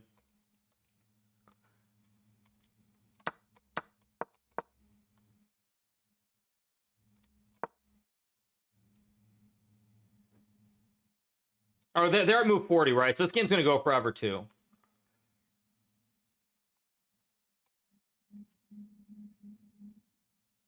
Still no message from Atousa, so I mean, they probably reached time control, which, based on this position, has to be a good thing. Has to be a good thing here.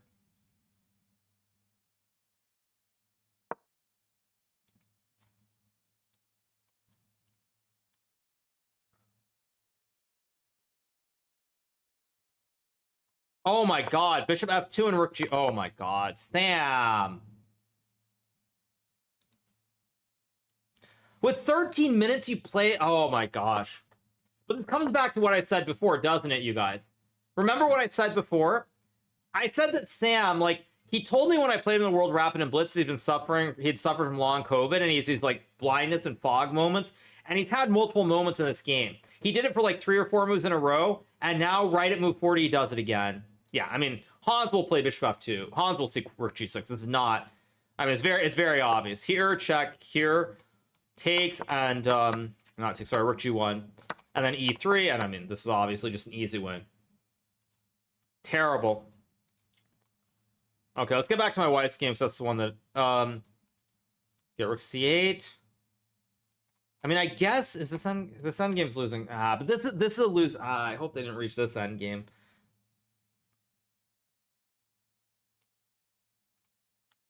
Shoot. I hope they didn't reach this endgame. Because this is an endgame. I'm upset. Oh, I'm not upset by the Sam game. I'm upset by my wife's game. Yeah, don't turn into some conspiracy theorist. Like, I don't care about the other game. But this one I mean, it's like it's like you want this to go like.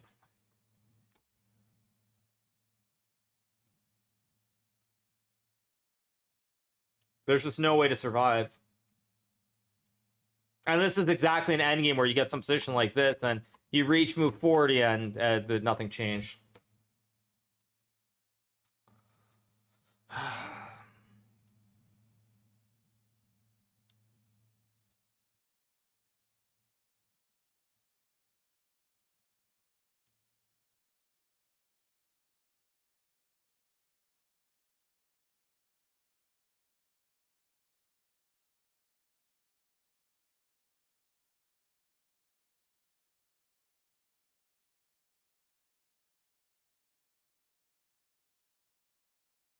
Yeah.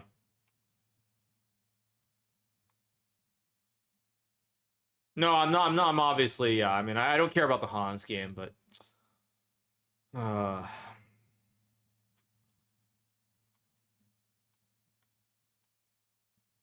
Hey, look at the other games. Okay.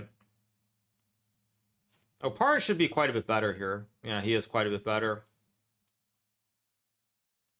No, I'm annoyed because like I would have preferred she just lose at the game. It's like I thought the longer it goes that without hearing, it's more that means she has a chance to survive. But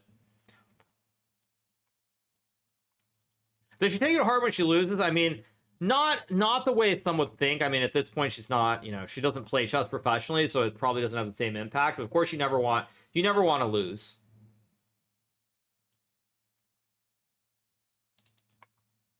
Never want to lose, of course. Yeah. Hans missed? No way. What?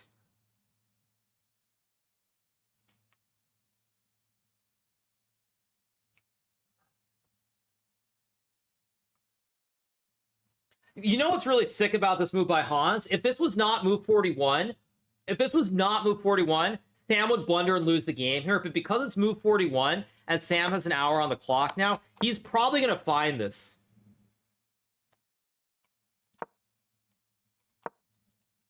Oh, this is actually really sick.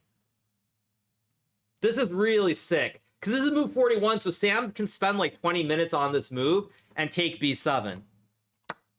Like, this is not hard to calculate. Actually, you have to go king b1, not b2, of course. Keep it on the light square. This is so sick. If this was any move except move 4, like any move before move 40, Sam blunders and loses the game immediately here. But he has the time, so if he uses like 20 minutes here, it's not 40 minutes, an extra half hour, but he's going to use at least 12 minutes on this move.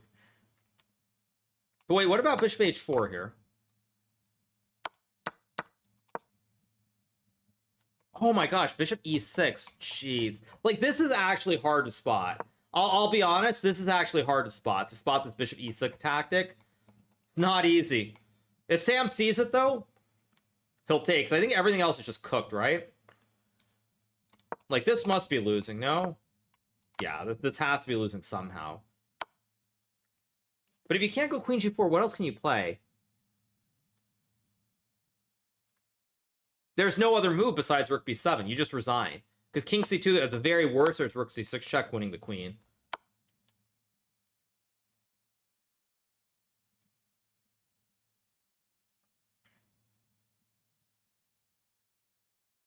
I think Sam is going to find rook b7, by the way. No, I'm telling you, Hans probably thought bishop h4 is just GG. Without knowing that it's an instant win, he probably thought rook f1, I win the game. There's bishop e6, and now it's anybody's bet.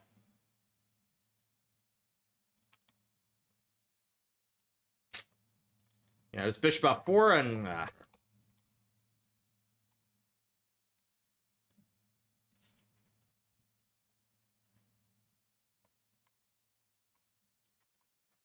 Yep, this is life.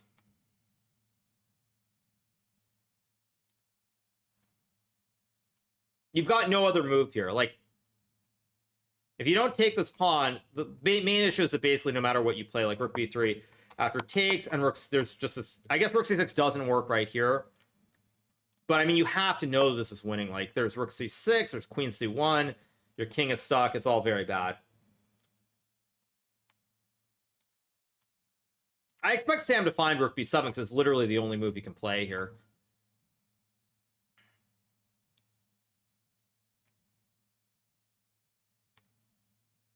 The only reason Sam wouldn't play it is because he thinks this endgame is lost. But as I said before, the problem is without rook b7, there's no other move. Queen g4 is the only other human move because you're just going to lose the pawn. I mean, maybe you can play queen c3, but this also...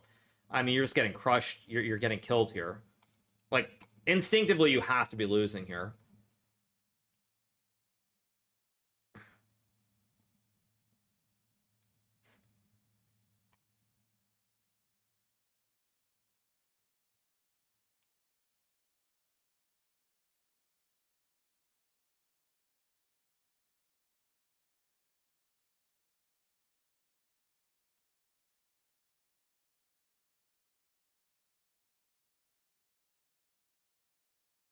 Yeah, I mean, I'm gonna watch for one more move in this game. I'm probably gonna call it because I still haven't gotten a message, but I don't really want to suffer and cover these games endlessly, knowing what the outcome is very likely going to be.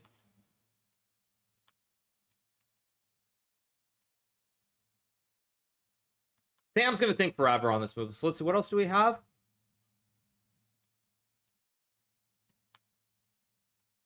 Mishra's game was a draw. Levon, this looks like a draw, right? Like, isn't this just a draw? Oh, it's just a draw.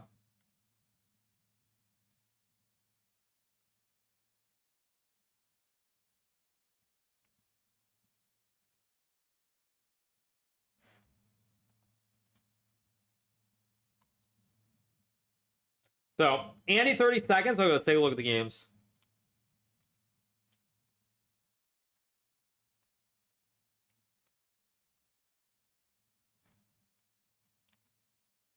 Wait, where?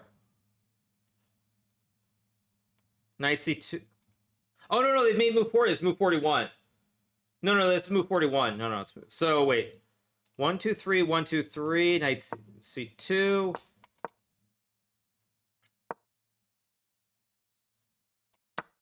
Should be a draw, but we'll see. Should be a draw. Let's move on.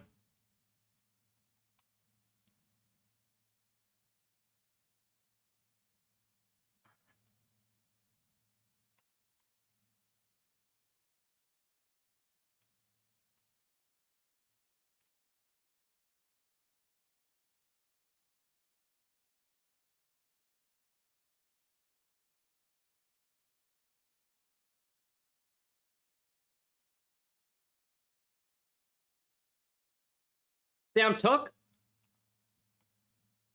Sam took? Wait, where's Sam's game?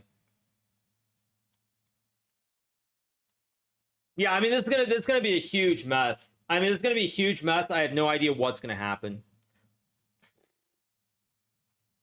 Because now, if Hans plays bishop h4, there will be a 100% chance that Sam sees bishop e6. 100% chance, and then the game's going to be a draw here, I believe, right? Takes king d2.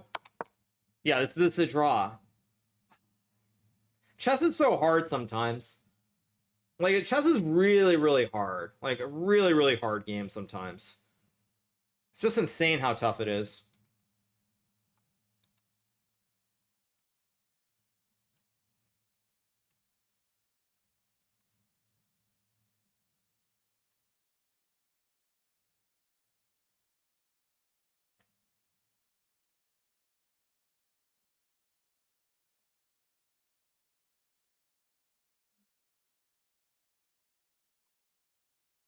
Han's gonna regret the sack if he draws. I don't think Han's gonna win this game, by the way.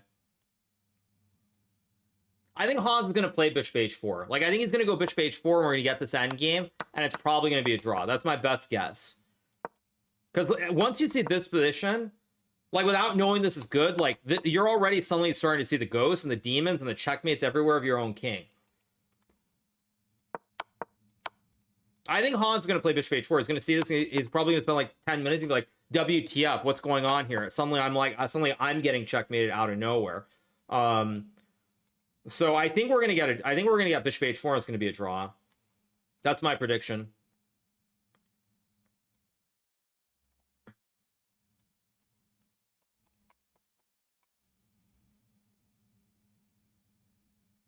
When you see the exchange of queens, no, but the problem is after takes, he's going to see this and he'd be like, uh-oh. He's going to see bishop c3. He's going to see, uh-oh, rook b8, queen g8, queen h8. I'm getting checkmated. And there's no check of the king. And then then like here you have to go queen c6 and pretend that like even this. And this at best is going to be a draw. Like, I think we're going to get bishop h4. Stock market is just topped. I don't know, maybe. I don't know. I mean, I can check. I don't think so. Did we closed up, right? But yeah. Looked like another good day in the market. Yeah, it's another good day. Anyway, let's see. So, all right.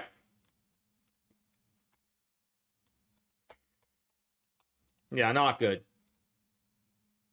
Okay, so Tomsky's winning against Paikidze, so it's a big mess. Tatev's winning against Cervantes. Wait, Alice Lee made a draw? Wasn't Alice Lee just winning easily?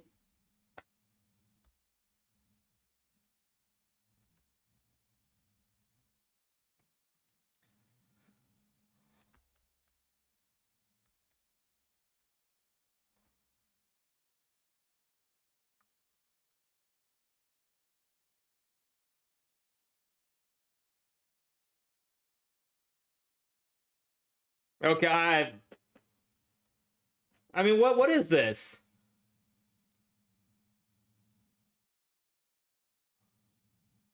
I mean, I'm not gonna say anything because what I say, I'm gonna sound like one of those, like, if I say anything, I'm gonna sound like one of those old, I'm gonna sound like one of those old Russian guys, like, you know, if you did this in Mother Russia, you know, at the Botvinnik school, you know. Anyway, I'm just not gonna say anything because I can't, I just can't. Anyway, I just can't. Okay. All right, you guys. I think I'm gonna call it for right now. It's a good moment to call it, honestly. So yeah, yeah. Yeah, I mean, I can't say anything because it's I'm out of words.